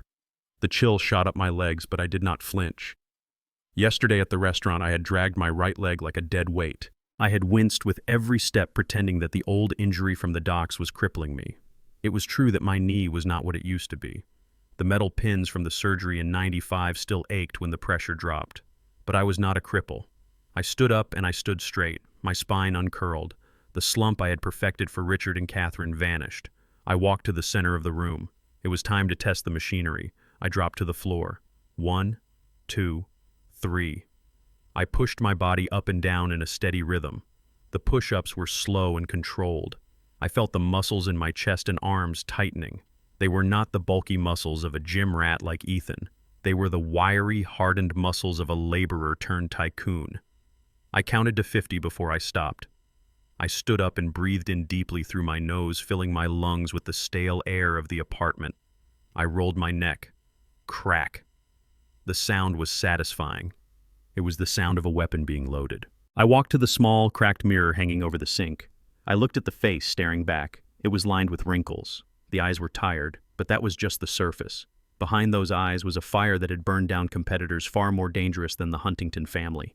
I splashed cold water on my face, washing away the sleep, washing away the lingering feeling of humiliation from the night before. Today, I needed to be sharp. Today, I needed to be lethal. I did not limp as I walked to the kitchen to boil water for my coffee. I moved with the silent, predatory grace of a tiger stalking through high grass. The limp would come back later when I needed it. But here in the sanctuary of my war room, I was strong, I was capable, and I was ready for violence. I drank my coffee black, standing by the window, looking out at the gray dawn breaking over the city. I watched the city wake up. I watched the trucks delivering goods. I watched the workers heading to the bus stops. I owned the company that operated those buses. I owned the logistics firm that managed those trucks. I owned the very concrete they were walking on. And yet the people I was going to meet today thought I was nothing. The irony tasted better than the coffee. I finished the cup and set it down. It was time to put on my armor. I went to the closet. It was a small, cramped space filled with the smell of mothballs and old cedar. Hanging in the front were my costumes, the faded flannel shirts, the stained khaki trousers, the worn-out work boots. These were the clothes Franklin the poor father wore. But pushed all the way to the back, hidden inside a nondescript garment bag, was the truth. I unzipped the bag. The scent of lavender and expensive wool wafted out, overpowering the mothballs. I pulled out the suit. It was a navy blue bespoke masterpiece tailored for me in Milan 3 years ago. The fabric was a Super 150 wool, so fine it felt like water against my fingers. I laid it on the bed. Next to it I placed a white dress shirt made of Egyptian cotton. I ran my hand over the crisp collar. I had not worn this suit since the day I rang the bell at the stock exchange when Rhodes Logistics went public. It was a suit for conquerors. I began the ritual of dressing. I shaved slowly and carefully, making sure my jawline was clean and sharp. I applied a splash of aftershave that smelled of sandalwood and leather. Not the cheap drugstore brand I usually wore to Sunday dinners, but the scent I wore to board meetings. I slipped on the shirt. The silkiness of the cotton against my skin was a stark contrast to the rough fabrics I had forced myself to wear for years. I buttoned it up all the way to the top. I did not wear a tie. I did not want to look like I was trying to impress them. I wanted to look like I owned the building. I stepped into the trousers. They fit perfectly, hugging my waist without the need for a belt. Then came the jacket. I slipped my arms into the sleeves and settled it onto my shoulders. The weight was comforting. It reshaped me. It made my shoulders look broader, my chest deeper. I looked in the mirror. Franklin, the dock worker, was gone. In his place stood Franklin Rhodes, the chairman. But the transformation was not complete. I reached into the pocket of the garment bag and pulled out a small velvet box. I opened it. Inside sat a Patek Philippe Nautilus with a blue dial. It was a watch that cost more than the Huntington family's entire car collection. I fastened it around my left wrist. The cold, heavy steel felt grounding. I admired the way the light caught the sapphire crystal. This watch was a symbol. It was a reminder of who I really was. Then I did the hardest part. I pulled the cuff of my shirt down, covering the watch completely. I reached for the old, stained khaki jacket I had worn the night before. I hesitated. It felt wrong to cover this magnificent suit with such a rag, but it was necessary. I put the khaki jacket on over the suit. It was tight and uncomfortable. It bunched up at the shoulders. I buttoned it up all the way to my chin, hiding the expensive shirt, hiding the silk, hiding the power. I looked in the mirror again. The illusion was perfect. To the naked eye, I looked like an old man wearing too many layers to keep out the cold. I looked bulky and shapeless. I looked poor. No one would guess that beneath the stains and the fraying threads lay a $5,000 suit and a fortune. I was a Trojan horse built of flesh and bone. I stooped my shoulders slightly, practicing the posture. I let my face go slack. I practiced the trembling hand. Perfect. I was ready to walk into the lion's den. Just as I was adjusting my collar, my phone buzzed on the wooden table. The vibration rattled the spoon in my empty coffee cup. I knew who it was before I even looked at the screen. The ringtone seemed aggressive, demanding. It was Ethan. I let it ring twice. 3 times. I wanted him to wait. I wanted him to sweat.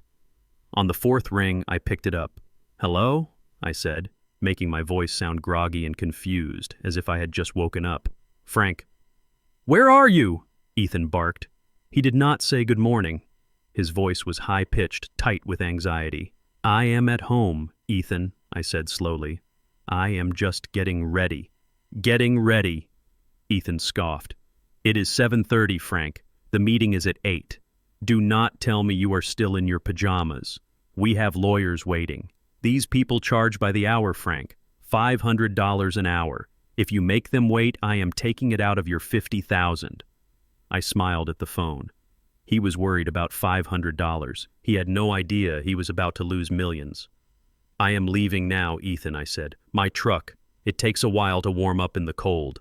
Take a cab, Ethan shouted. I will pay for it. Just get here. And Frank, listen to me. I waited. The silence on the line was heavy with his arrogance. Yes, Ethan, I asked.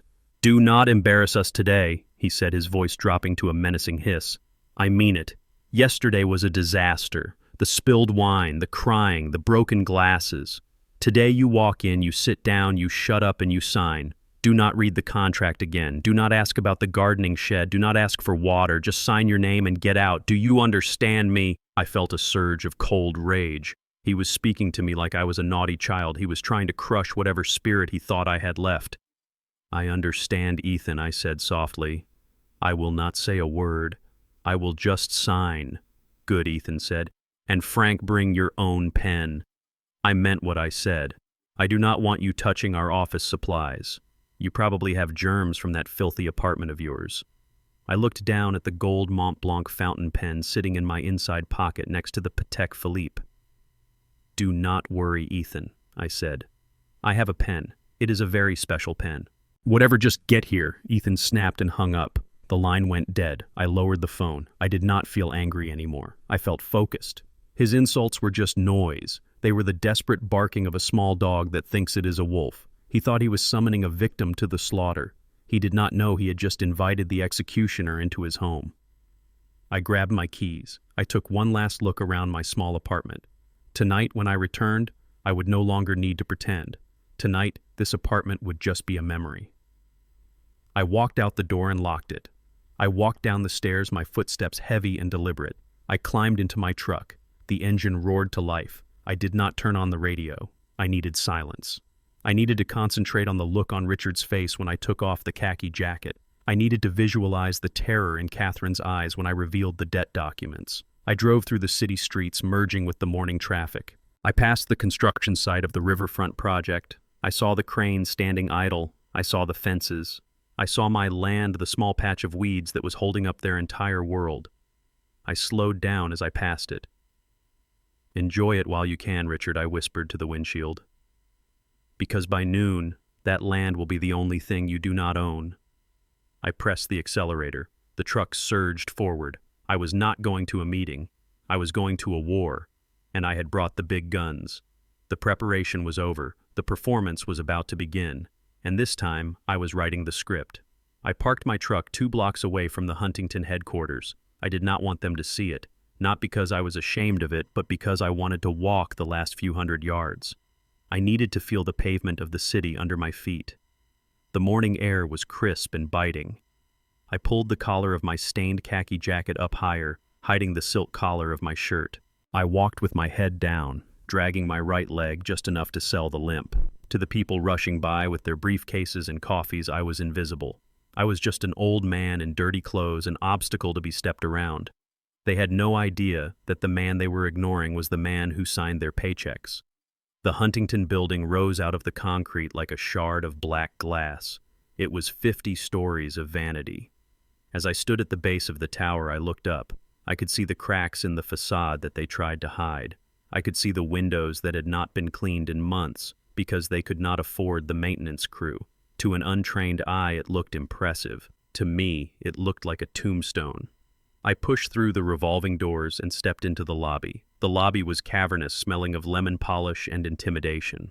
Security guards in black uniforms stood by the elevators, their arms crossed, watching the flow of employees. I approached the front desk. The receptionist was a young woman with a headset typing furiously. She did not look up when I stopped in front of her. I waited. 10 seconds. 20 seconds. I cleared my throat, a dry, raspy sound. "Excuse me, miss," I said, keeping my voice low and humble. She held up a finger without looking at me. 1 minute, she said into her headset. "No, tell him the flowers must be white. Catherine hates lilies." "Yes. Goodbye." She finally looked up. Her eyes scanned my jacket, my work boots, and the stubble on my chin. Her expression shifted from professional boredom to active annoyance. "Deliveries are in the back," she said, pointing a manicured finger toward the service entrance. "You need to go around the corner to the loading dock." "I am not a delivery man," I said, clutching my hat in my hands. "I have a meeting." With Mr. Richard Huntington and Mr. Ethan. The receptionist laughed. It was a short disbelief sound. You have a meeting with the CEO. Yes, ma'am, I said. My name is Franklin Rhodes. It is for 8 o'clock. She looked at her computer screen, typing my name with aggressive keystrokes. She frowned. She checked it again. I do not see a Franklin Rhodes in the visitor log, she said. But I do see a note here from Ethan Huntington. It says, let the old man in, but do not let him wander. She looked at me with a mixture of pity and suspicion. She reached under the desk and pulled out a visitor badge. It was a plastic clip-on tag that was bright orange. It stood out like a warning sign. Clip this to your jacket where it is visible, she commanded. Do not take it off, and do not touch the artwork. Sit on that bench over there. Mr. Huntington will come down to get you. He specifically said you are not allowed up in the elevators alone. I took the badge. I clipped it to my lapel. I walked over to the bench she pointed to. It was a sleek, modern slab of marble that looked uncomfortable. I sat down. The stone was cold through my trousers. I watched the employees bustling past. I saw the fear in their eyes. They walked fast, heads down, afraid to stop, afraid to be noticed. This was a company ruled by fear. I checked my watch under my sleeve, 7:55. 5 minutes later, the elevator doors chimed. Ethan stepped out. He looked impeccable in a gray pinstripe suit, but his eyes were bloodshot. He had not slept. When he saw me sitting on the bench, his face twisted into a grimace. He walked over to me, looking around to make sure no important clients were watching. You are here, Ethan hissed. Stand up. You look like a homeless person sleeping on a park bench. I stood up slowly, leaning heavily on my bad leg. Good morning, Ethan, I said. Keep your voice down, he snapped. Come on, everyone is waiting. And for God's sake, button that jacket. I can see your undershirt. He did not know he was looking at a $500 Egyptian cotton dress shirt. He just saw what he wanted to see. He grabbed my arm and steered me toward the elevators. The security guard, a large man named Greg, according to his tag, stepped forward to block us. Mr. Huntington, Greg said. Is this individual with you? Yes, Greg. Ethan sighed. Unfortunately, he is with me. He is a charity case. Family business. Just let us through. Greg stepped aside, looking me up and down with distaste. We stepped into the elevator. The doors slid shut, sealing us in a box of mirrors and silence. Ethan immediately pulled out his phone and started checking his reflection. He adjusted his tie. He smoothed his hair. He did not look at me. Remember the plan, Frank, Ethan said to his reflection. You go in. You sit at the end of the table. You listen to the lawyers. They will explain where to sign. You sign. Then I give you a check for $55,000. Then you leave. No stories about the docks. No asking for water. No crying. I watched him in the mirror. I saw the sweat on his upper lip. I saw the tremor in his hands. I understand, Ethan, I said softly. I just want to get this over with. Good, Ethan said. Because after today, things are going to change. We are going to be very busy with the construction. We probably will not have time to see you for a few months. Maybe we will see you at Christmas. He was cutting me out. He was taking my land and then throwing me in the trash. That sounds fair, I said. Christmas is a nice time for miracles. The elevator chimed at the 50th floor. The doors opened. We stepped out into a reception area that screamed excessive wealth. The floors were Italian marble. The walls were paneled in mahogany. A massive oil painting of Richard Huntington hung behind the desk, looking down on everyone like a dictator. But I saw the details Ethan missed. I saw the dust on the baseboards. I saw the dying orchids in the vase. I smelled the stale air of a ventilation system that had not been serviced. This was a kingdom in decay. Ethan led me down a long hallway to the main boardroom. The double doors were made of frosted glass. He pushed them open. The room was freezing. The air conditioning was set to Arctic temperatures, a classic negotiation tactic to make the other party uncomfortable. At the far end of a 20-foot-long table sat Richard Huntington. He was flanked by 3 lawyers in sharp black suits. They looked like vultures waiting for a carcass. Catherine was there too, sitting to the side wearing sunglasses indoors. She was nursing a hangover and a grudge. They all stopped talking when I entered. 6 pairs of eyes locked onto my dirty jacket and my orange visitor badge. You are late, Richard barked from the head of the table. He did not check his watch. He just wanted to assert dominance.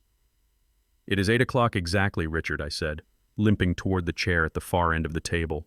The chair was noticeably smaller than the others. It was a folding metal chair placed at the very edge of the room, separated from the main table by a few feet. They had set the stage to make me feel small, to make me feel isolated. "Sit down," Frank Richard commanded. "Let us skip the pleasantries. These gentlemen are from the firm of Sterling and Cooper. They charge $1,000 an hour, so every minute you waste is costing me a fortune." I sat down on the metal chair. It was cold and hard. I placed my hat on my lap. I looked at the lawyers. They were young, hungry, and arrogant. They had stacks of files in front of them. They looked at me with boredom. They thought this was going to be a slam dunk. One of the lawyers, a man with slicked back hair and a gold tie, stood up. He picked up a thick document and walked over to me. He did not hand it to me. He dropped it on the small side table next to my chair. The thud echoed in the room. "Mr. Rhodes," the lawyer said, his voice smooth and patronizing. "This is the standard land transfer agreement. It incorporates all the terms we discussed last night. $55,000 payable upon signature. It also includes a liability waiver releasing the Huntington Development Group from any future claims." He pulled a pen from his pocket. It was a cheap plastic biro. He clicked it open and held it out to me. "Sign on the tabs marked with the red stickers," the lawyer said. "Initial the bottom of each page." I looked at the document. It was thick, at least 50 pages. "Do I get to read it?" I asked, my voice trembling slightly. The lawyer sighed. Richard groaned and slammed his hand on the table. "We went over this yesterday." "Frank," Richard shouted, "it is the same deal. Nothing has changed. Do not start with the reading nonsense again. You would not understand the legal terminology anyway. It is standard boilerplate." I looked at Ethan. He was standing by the window, refusing to make eye contact. I just want to be sure," I said. "Sign the paper," Frank Catherine said from behind her sunglasses. Her voice was scratchy. "Just sign it so I can go home and get a headache powder. My head is splitting." I reached out and took the document. My hands were shaking. I opened the first page. I pretended to struggle with the words. The lawyers exchanged smirks. They were checking their phones, texting their wives, planning their lunches. They had checked out. I turned the page, and then another. I stopped on page 5. My eyes narrowed. I stopped shaking. I read the clause again. It was a beautifully hidden trap. Clause 404, subsection B. It stated that the seller, meaning me, would remain liable for any environmental cleanup costs discovered after the sale up to 10 years. Since the land was an old industrial site, the cleanup could cost millions. They were not just buying the land for cheap. They were setting me up to be sued for the cleanup of their own construction mess. I turned to page 12. Another trap. A clause that waived my right to any future royalties if minerals were discovered. I turned to page 20. A tax evasion scheme disguised as a charitable donation credit in Richard's name. I closed the document. I placed it gently on the table. I did not pick up the cheap plastic pen the lawyer had offered. Instead, I reached into the inside pocket of my dirty khaki jacket. I pulled out my own pen. The Mont Blanc Meisterstück. The gold bands on the black resin caught the overhead lights. I saw the lawyer's eyes widen. He recognized the pen. It was a pen that cost more than his first car. I uncapped the pen. The sound was a crisp, satisfying click. "Is there a problem?" Frank Richard asked, sensing the change in the rhythm. "Why aren't you writing?" I looked up. For the first time since I walked into the building, I did not hunch my shoulders. I did not squint. I looked straight down the long mahogany table, locking eyes with Richard. "There are a few problems, Richard," I said. My voice was different. The waver was gone. The rasp was gone. It was clear, deep, and authoritative. "What are you talking about?" Richard asked, sitting up straighter. I flipped the document open to page 5. I did not look at the text. I knew it by heart. Section 404, subsection B. I said, my voice echoing off the glass walls. "Indemnification of environmental hazards. This clause violates the New York State Brownfield Cleanup Program statutes. Specifically, you cannot transfer retroactive liability to a seller who has not occupied the premises for commercial use in the last decade." The room went dead silent. The lawyer with the slicked-back hair dropped his phone. "Excuse me," the lawyer stammered.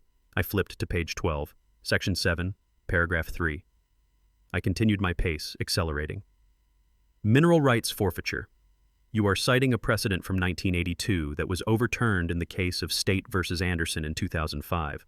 This clause is unenforceable and bordering on fraudulent." I flipped to page 20. "And this," I said, tapping the paper with the gold nib of my pen. Section 9. You are structuring the payment as a consultancy fee rather than a capital gain to avoid the transfer tax. That is a felony, Richard. It is called tax evasion. And since I am the counterparty signing this would make me an accessory to a federal crime. Richard stood up. His face was purple. What the hell is this? He sputtered. How do you know that? Who wrote that down for you? I stood up. I pushed the metal folding chair away. It clattered to the floor. I did not look at it. I began to unbutton my dirty khaki jacket. No one wrote it down for me, Richard, I said. I know it because I wrote the compliance standards for this city's industrial zones 20 years ago. I shrugged the khaki jacket off my shoulders. It fell to the floor, a pile of dirty rags. Underneath the navy blue Italian wool shimmered in the fluorescent light. The bespoke fit accented my shoulders. The white Egyptian cotton shirt was crisp and blindingly bright. I adjusted my cuffs, letting the Patek Philippe slide into view. Ethan gasped. He backed away from the window until he hit the glass. Frank Ethan whispered, "What are you wearing?" "I'm not wearing a costume anymore, Ethan," I said coldly. I walked toward the main table. The lawyers scrambled to move their chairs back as if I were a physical threat.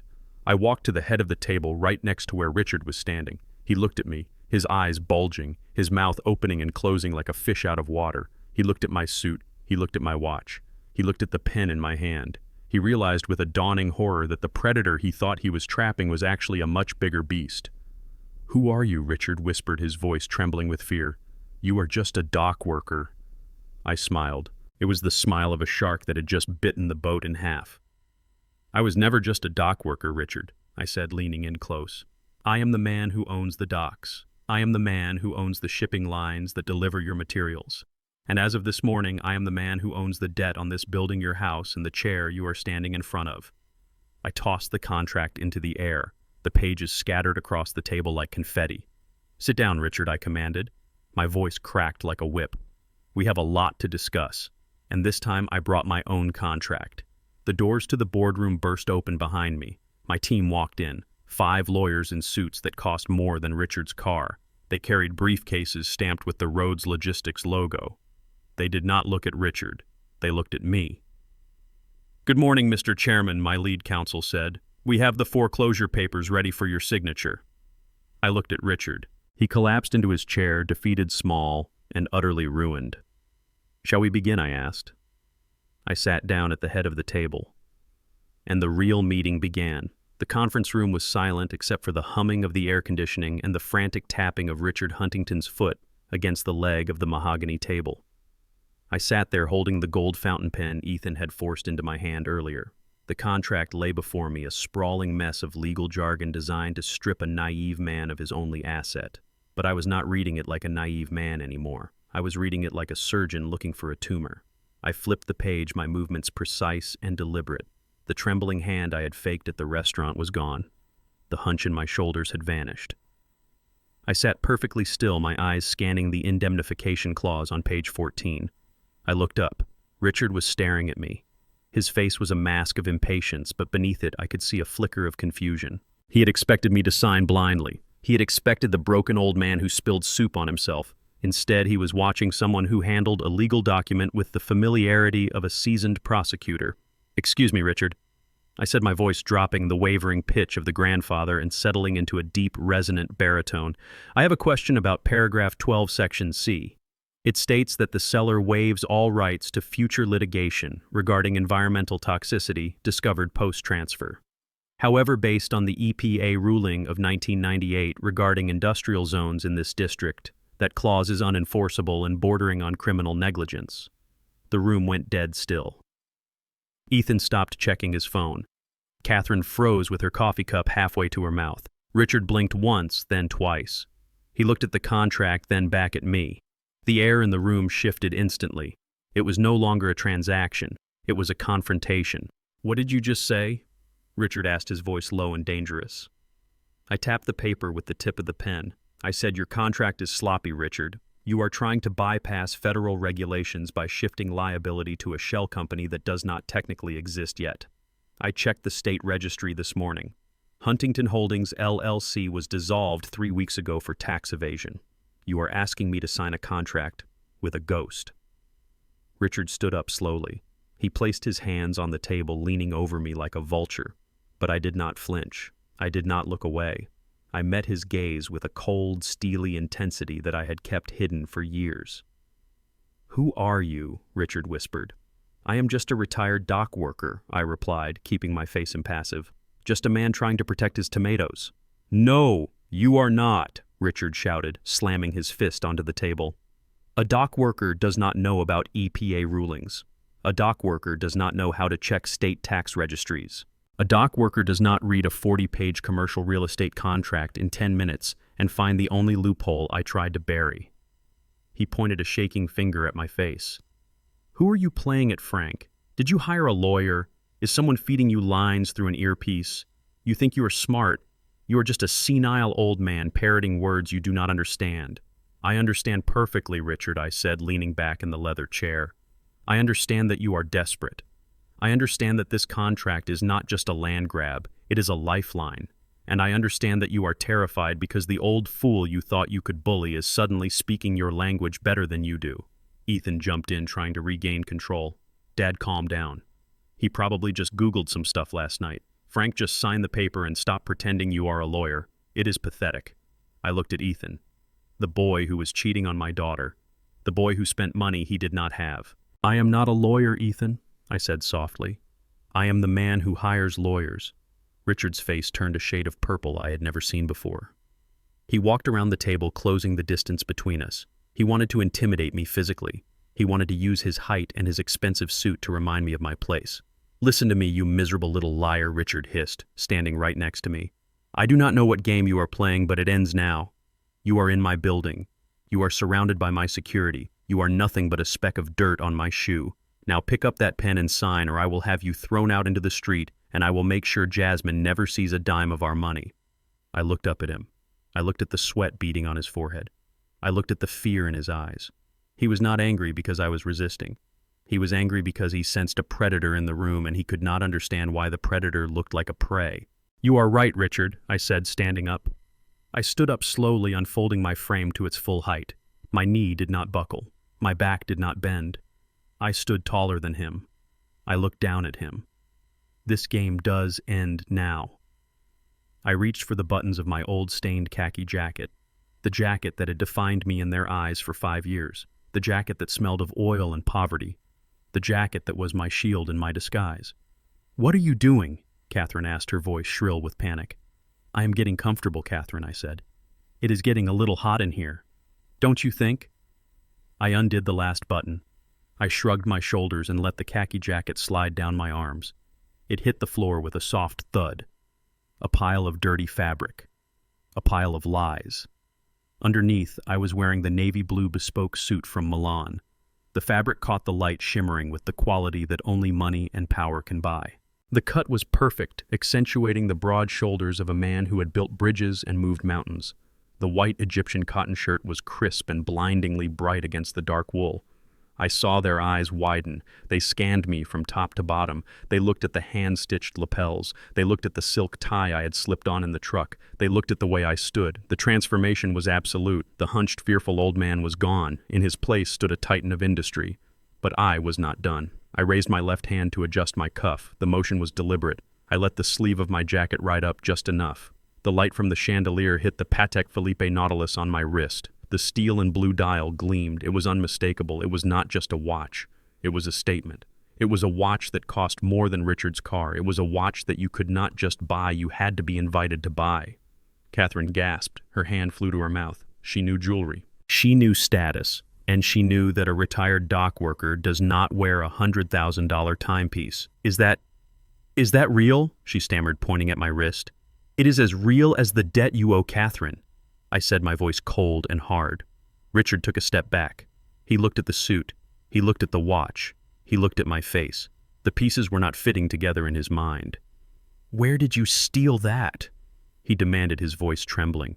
"Did you rob a house, Frank? Is that why you are acting so strange? You are a thief." I laughed. It was a dry, humorless sound. "I did not steal it, Richard. I earned it. While you were inheriting your father's money and squandering it on yachts and bad investments, I was building a logistics empire. While you were mocking my truck, I was signing checks that would buy and sell your entire company 3 times over. I reached into the inner pocket of my suit. I pulled out my secure satellite phone. I did not look at them. I looked at the screen. I pressed a single button. "Come in," I said into the phone. The voice command was short, sharp, and absolute. "Come in who?" Richard shouted, looking around the room wildly. "Who are you talking to? Security, get in here. Get this lunatic out of my office." Richard reached for the intercom on the wall, but before his finger could touch the button, the heavy double doors at the end of the conference room burst open. They did not just open. They were thrown open with force. 5 men and women marched in. They were not security guards. They were dressed in charcoal gray suits that cost more than the furniture in the room. They carried leather briefcases. They moved with a synchronized, terrifying efficiency. They did not look at Richard. They did not look at Ethan. They walked straight past the Huntington family as if they were invisible furniture. They walked straight to me. The lead attorney was Marcus, my chief legal counsel, a man who had negotiated mergers that reshaped the shipping industry. He stopped 3 feet in front of me. He snapped his heels together and bowed his head slightly. "Mr. Chairman Marcus," said his voice clear and respectful, "the acquisition team is assembled. The paperwork is finalized. We are ready to proceed on your command." Mr. Chairman Ethan whispered the words slipping out of his mouth like a prayer. I looked at the Huntingtons. They were huddled together at the far end of the table. They looked small. They looked confused. They looked like children who had wandered onto a battlefield. Richard looked at Marcus, then at me. "Chairman," he stammered. "Chairman of what? This is my building. These are my lawyers. You cannot just bring people in here." Marcus turned slowly to face Richard. He adjusted his glasses. He looked at Richard with the bored expression of a man who crushes companies before breakfast. "Actually, Mr. Huntington," Marcus said calmly, "this is not your building, or not as of 8:01 this morning. And these are not your lawyers. Your lawyers resigned 20 minutes ago when they realized your retainer check bounced. I am Marcus Sterling, Chief Legal Officer for Rhodes Logistics and Heavy Industries." "Rhodes Logistics," Richard whispered. The color drained from his face, leaving him gray and ashen. Rhodes Logistics, the shipping giant. He turned to me. His eyes were wide with horror. "Rhodes," he said. "Franklin Rhodes." I smiled. It was the smile of the wolf that had finally dropped the sheepskin. "Hello, Richard," I said, walking over to the head of the table. I pulled out the chair Richard usually sat in. I sat down. I placed my hands on the table, spreading my fingers to show the power and the control I now held. "I believe you have my seat." The silence that followed was heavy, suffocating, and sweet.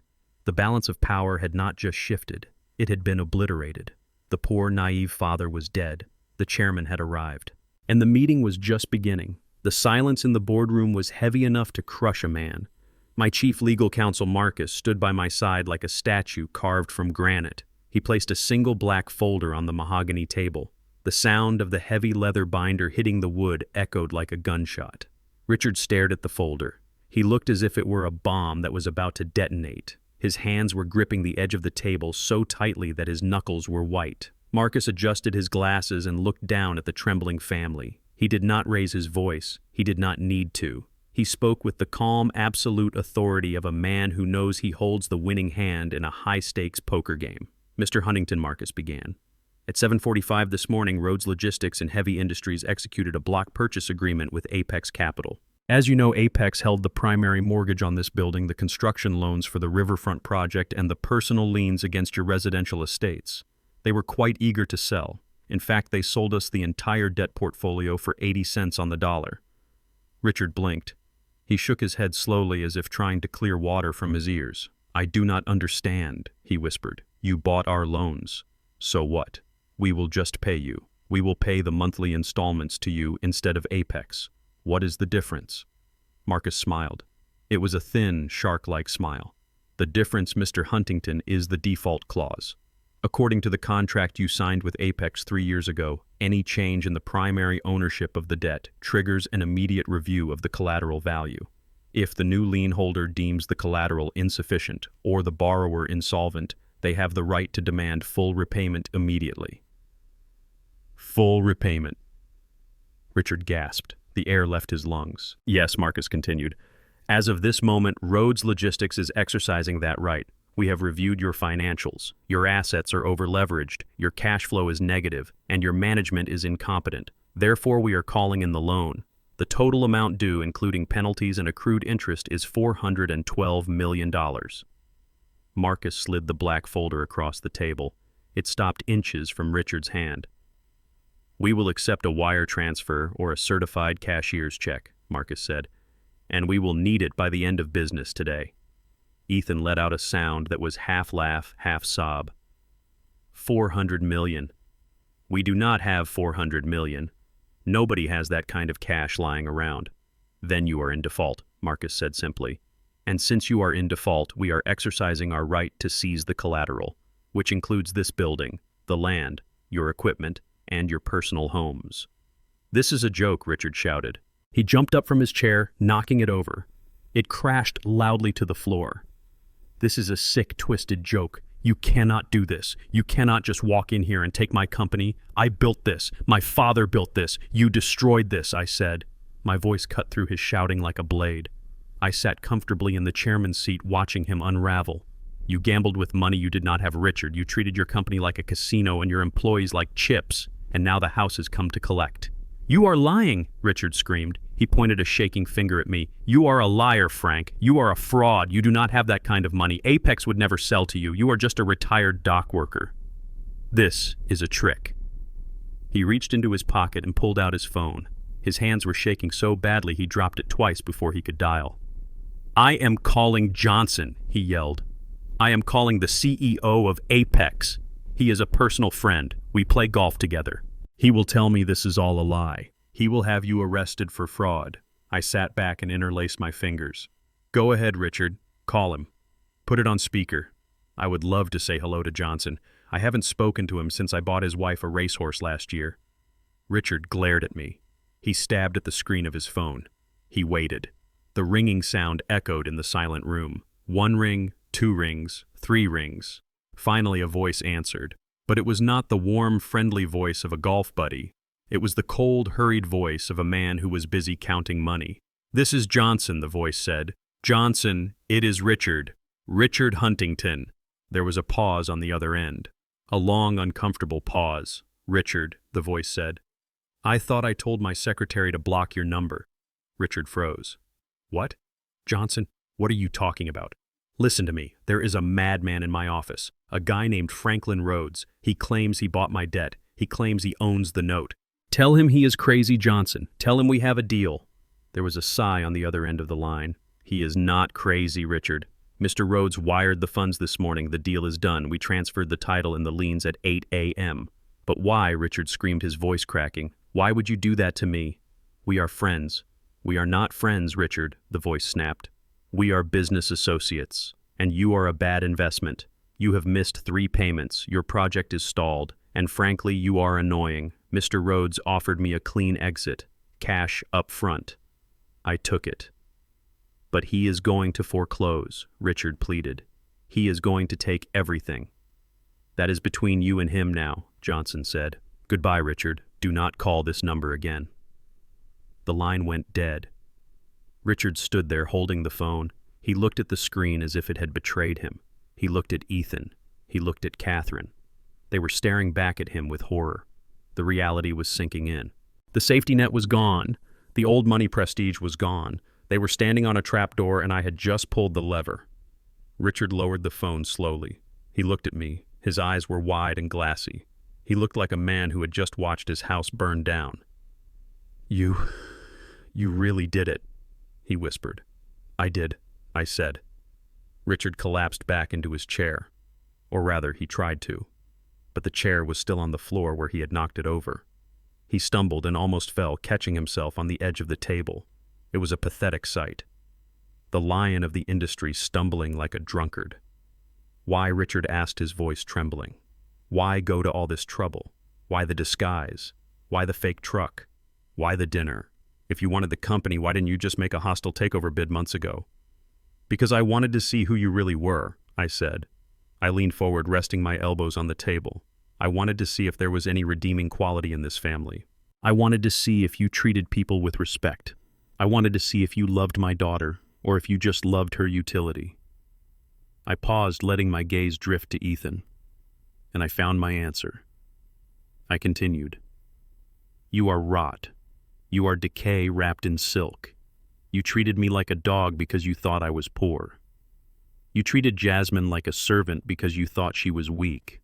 You do not deserve this company. You do not deserve the loyalty of your workers. And you certainly do not deserve my mercy. I stood up. I buttoned my jacket. I checked my watch.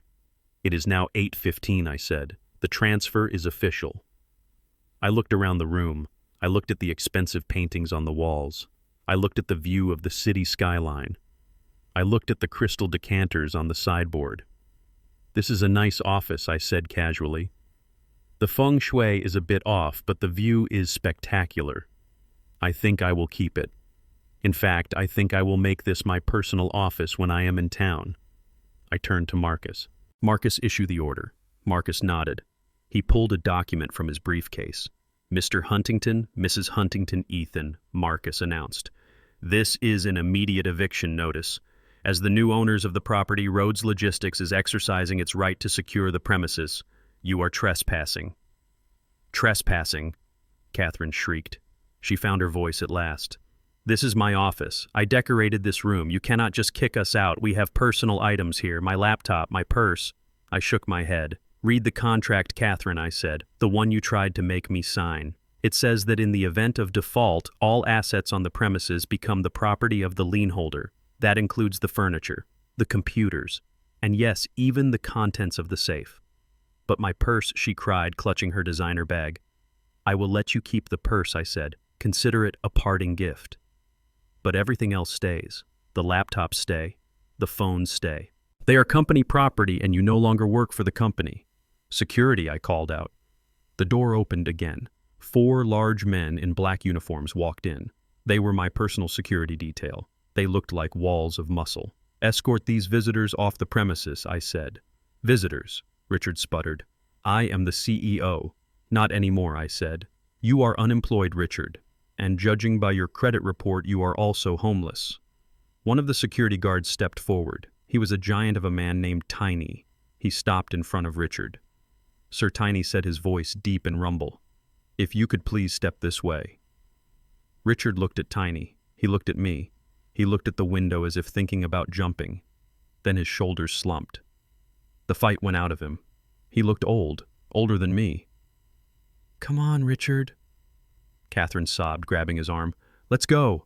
We will call a lawyer. We will sue him. You can try, I said, but make sure you find a lawyer who works for free. Because your accounts are frozen. Ethan was the last to move. He stood there staring at me. He looked like a child who had been caught stealing candy. Frank, he whimpered. Frank, please. Jasmine. Think about Jasmine. She is your daughter. This will kill her. I laughed. I walked around the table and stood right in front of him. I was inches from his face. I could smell the fear on him. You are wrong, Ethan, I said. This will not kill her. This will set her free.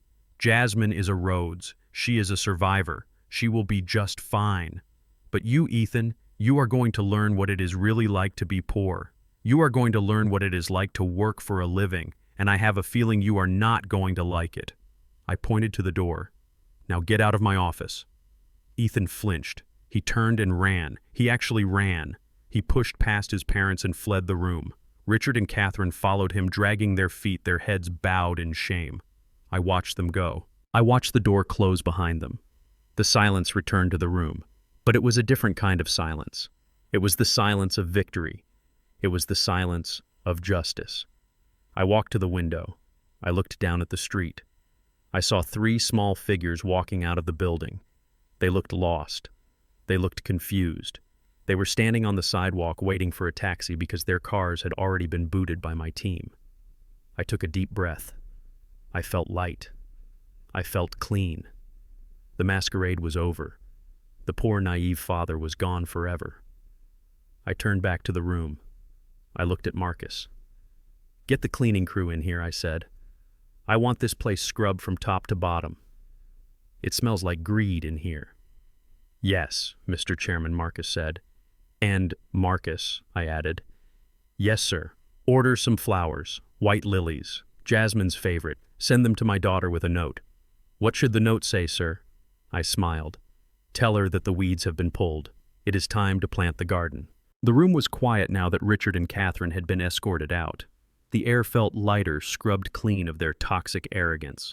But there was still one stain left on the carpet. Ethan stood near the door, his hand on the handle, but he did not leave.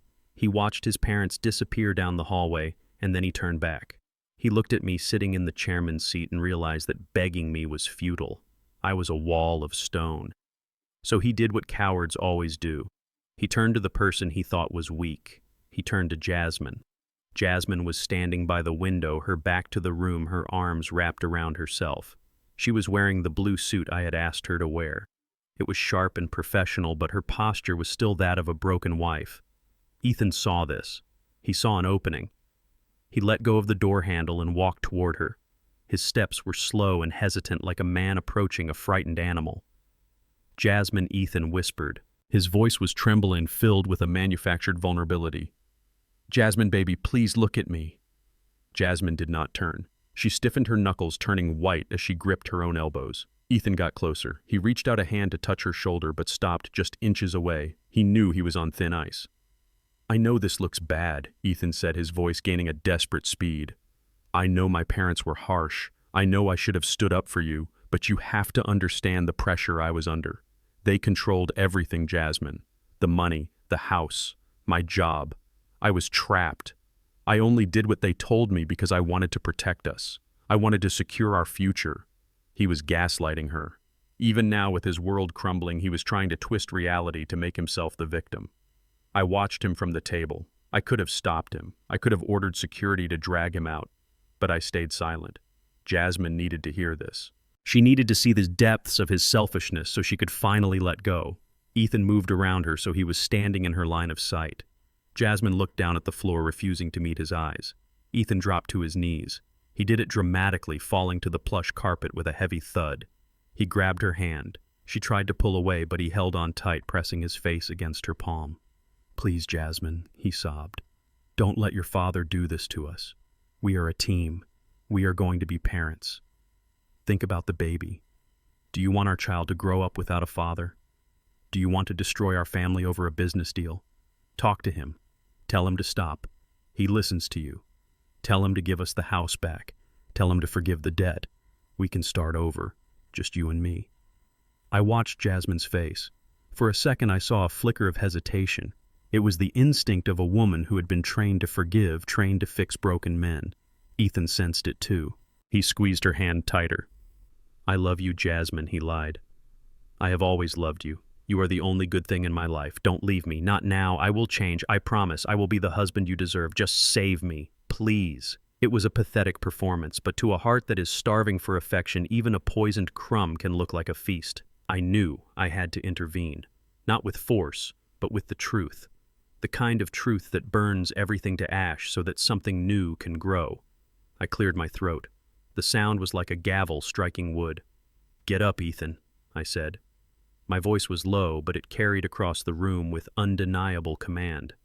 Ethan froze. He looked at me over his shoulder, his eyes wide with panic. Stay out of this. Frank, he hissed, his mask slipping for a fraction of a second. This is between me and my wife. No, I said, standing up. It is not. You are asking her to save you based on love, based on trust. You are claiming that you did everything for the family. I walked over to the wall where the control panel for the conference room was mounted. I pressed a button. The lights in the room dimmed. A large projection screen slowly descended from the ceiling, humming softly. I think Jasmine deserves to know exactly how you defined family while she was sitting at home alone, I said. Marcus I commanded, play the file. Marcus typed a command on his laptop. The screen flickered to life. It was not a spreadsheet. It was a series of photographs. High-resolution photographs taken by a private investigator I had hired 3 weeks ago. The first photo showed Ethan entering a luxury hotel in downtown Manhattan.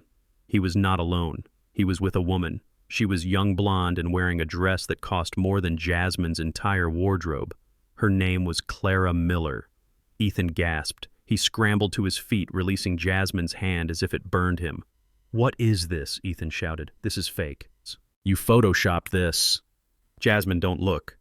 Jasmine looked. She could not look away. Her eyes were fixed on the screen. The next photo showed Ethan and Clara at dinner. They were laughing. Ethan was holding Clara's hand across the table, looking at her with an adoration he had never shown Jasmine. The next photo showed them entering an apartment building. The timestamp was from 2 days ago.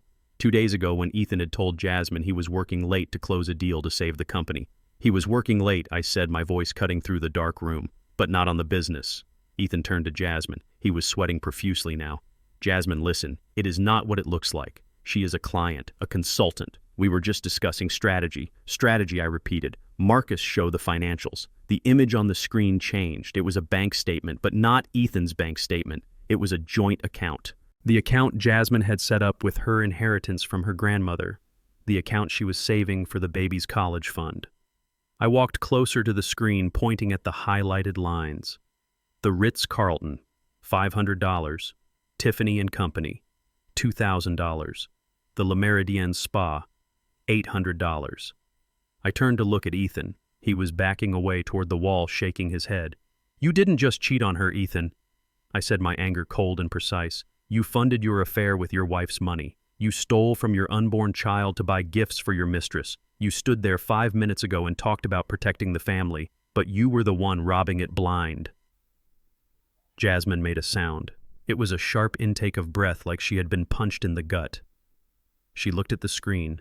She looked at the dates. She remembered those dates. The nights she sat up waiting for him. The nights he came home smelling of perfume and told her she was imagining things. The times he told her they couldn't afford a crib because money was tight while he was buying diamond earrings for Clara. The realization hit her like a physical blow. The man kneeling before her wasn't just weak. He was a predator. He was a thief. He was a monster. Ethan tried one last desperate gamble. He threw himself at Jasmine's feet again, grabbing the hem of her skirt. Jasmine, I am sorry. It was a mistake. It meant nothing. She meant nothing. I was stressed. I needed an escape. I will stop. I will never see her again. I swear. Just give me a chance. We can go to therapy. I will do whatever you want. Jasmine looked down at him. For a long moment, she did not move. The room was silent except for the hum of the projector and Ethan's ragged breathing. I held my breath. This was the moment. She could choose to be the victim or she could choose to be a Rhodes. Slowly, Jasmine reached down. Ethan looked up, hope flooding his face. He thought she was reaching to comfort him. He thought he had manipulated her one last time.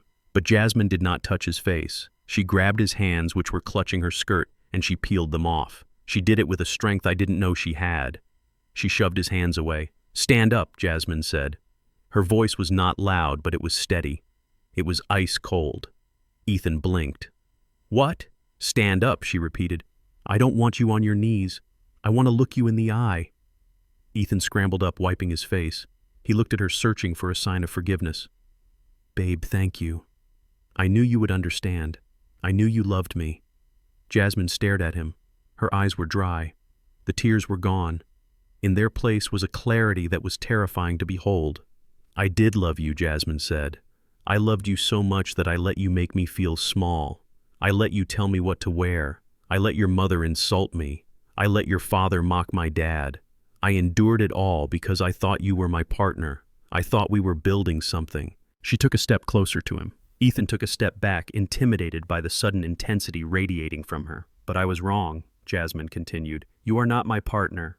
You are a parasite. You fed on my love, my money, and my self-worth. You tried to erase me, and the worst part is, I almost let you. She looked at the screen at the picture of the hotel receipt. You stole from our baby, she whispered. That is the one thing I can never forgive. Ethan opened his mouth to argue, to spin another lie, but Jasmine didn't let him speak. She pulled her arm back.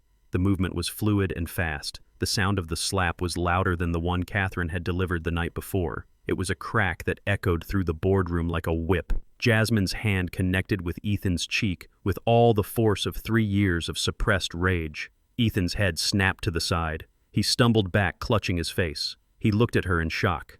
He had never seen this woman before. He had married a mouse, and suddenly he was facing a lioness.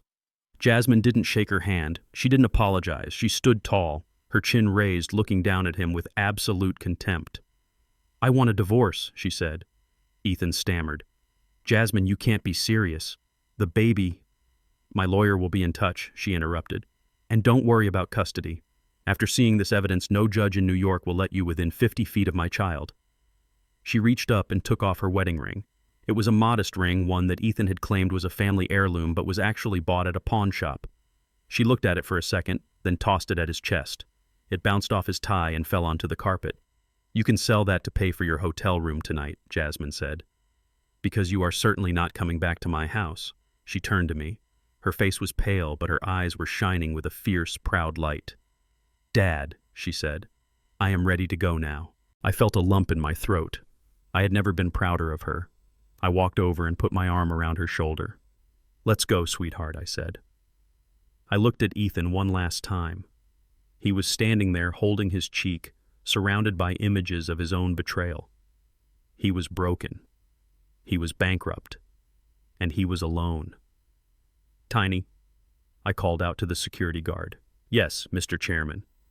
Tiny replied, stepping forward. Take out the trash, I said, pointing at Ethan. Tiny smiled. He grabbed Ethan by the collar of his expensive suit and dragged him toward the door. Ethan kicked and screamed, shouting my name, shouting Jasmine's name, but nobody listened. We watched as he was hauled out into the hallway, his cries fading as the heavy doors swung shut. The room was quiet again. I looked at Jasmine. She took a deep breath, smoothing the front of her blue suit. She looked at the projector screen, then at me. Did you really buy the debt, Dad? She asked softly. I did, I said. Every cent. And the company. I own it all. Jasmine nodded slowly. She walked over to the window and looked out at the city. Good, she said. Then we have a lot of work to do. I have some ideas for the riverfront project. If we are going to build it, we are going to build it right. I smiled. The weeds were gone. The garden was already starting to bloom, and the harvest was going to be magnificent. The sound of the sheriff pounding on the heavy oak door of the Huntington estate was louder than any thunderclap. It was 7 a.m, exactly 1 week after the meeting in the boardroom.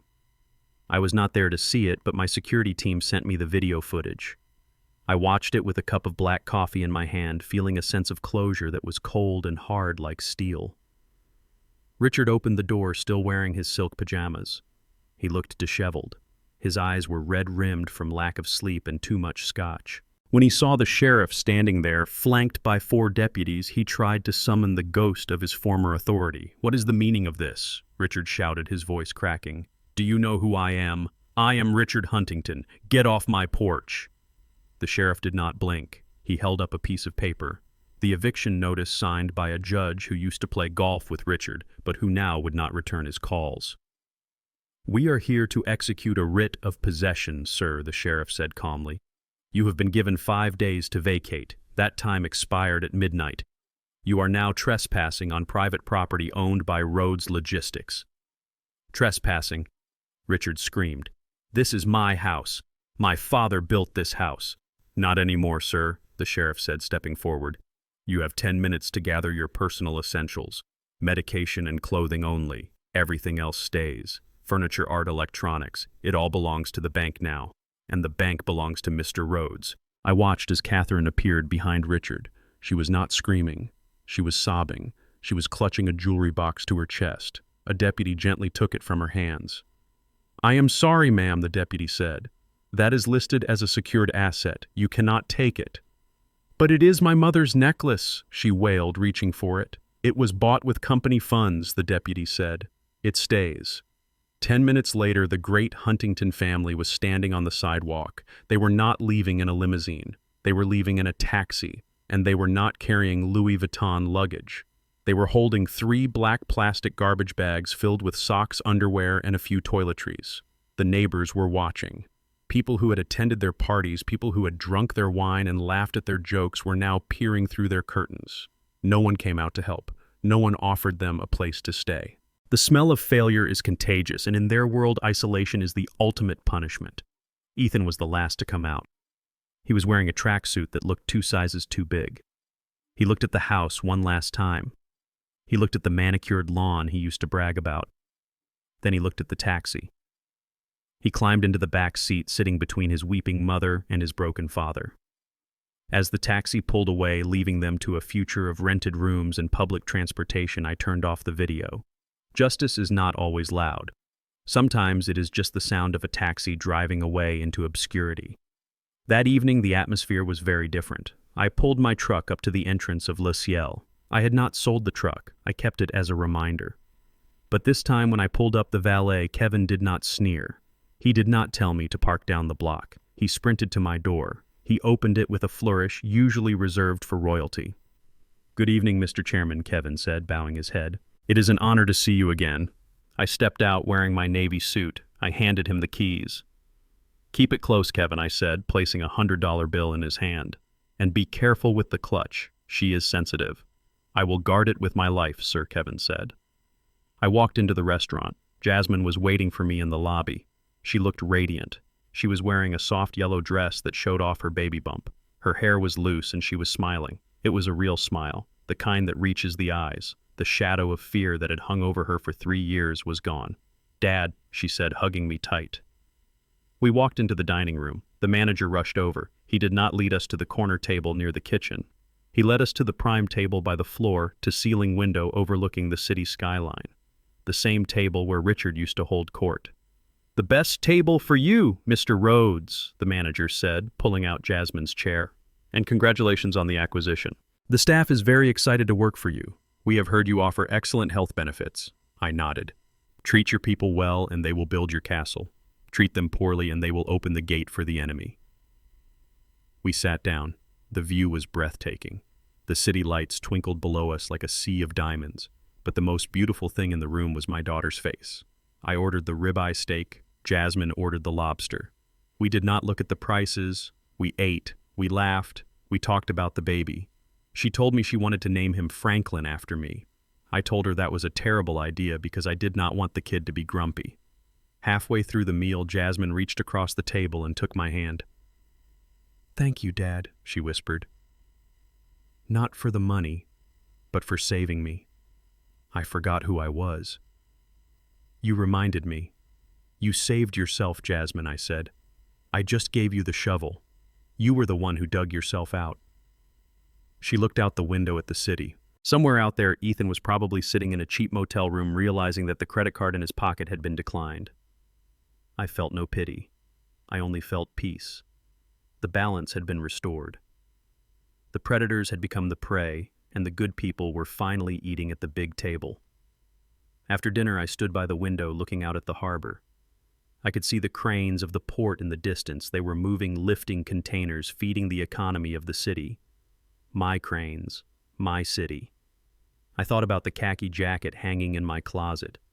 I thought about the way Richard looked at it with disgust. He saw a piece of dirty cloth. I saw a badge of honor. People get confused about money. They think it is a destination. They think if they pile up enough cash, enough cars, and enough houses, they become better humans.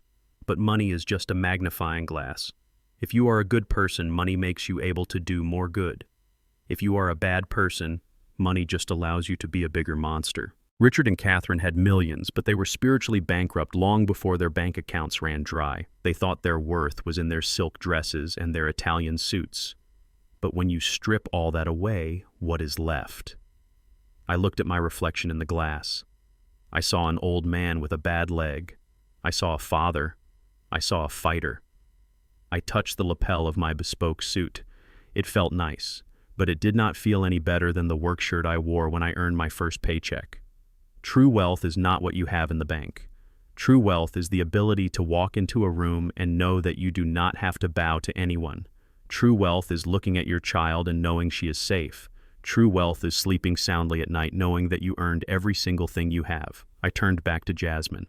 She was waiting for me, ready to start her new life. "Let's go home, daughter," I said. "We have a garden to plant." And to you listening to my story, I have one question.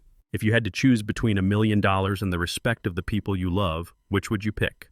Let me know in the comments below. And if you enjoyed seeing justice served, hit that like button and subscribe. There are many more stories to tell, and I am just getting started. This is Franklin Rhodes signing off. See you in the next chapter. This story reminds us that true nobility is never found in bloodlines or bank accounts, but in the content of our character. The Huntingtons believed their wealth gave them the right to trample on others, failing to realize that arrogance is the quickest path to ruin. Franklin Rhodes showed us that dignity is a quiet power. You do not need to shout to be heard, and you do not need designer clothes to command respect. Ultimately, the way we treat those we perceive as powerless is the only true measure of our worth. Money can buy a house, but it can never buy a home, loyalty, or peace of mind. If you believe that integrity is the only currency that truly matters in this life, hit that subscribe button and share this story with someone who needs to hear it today.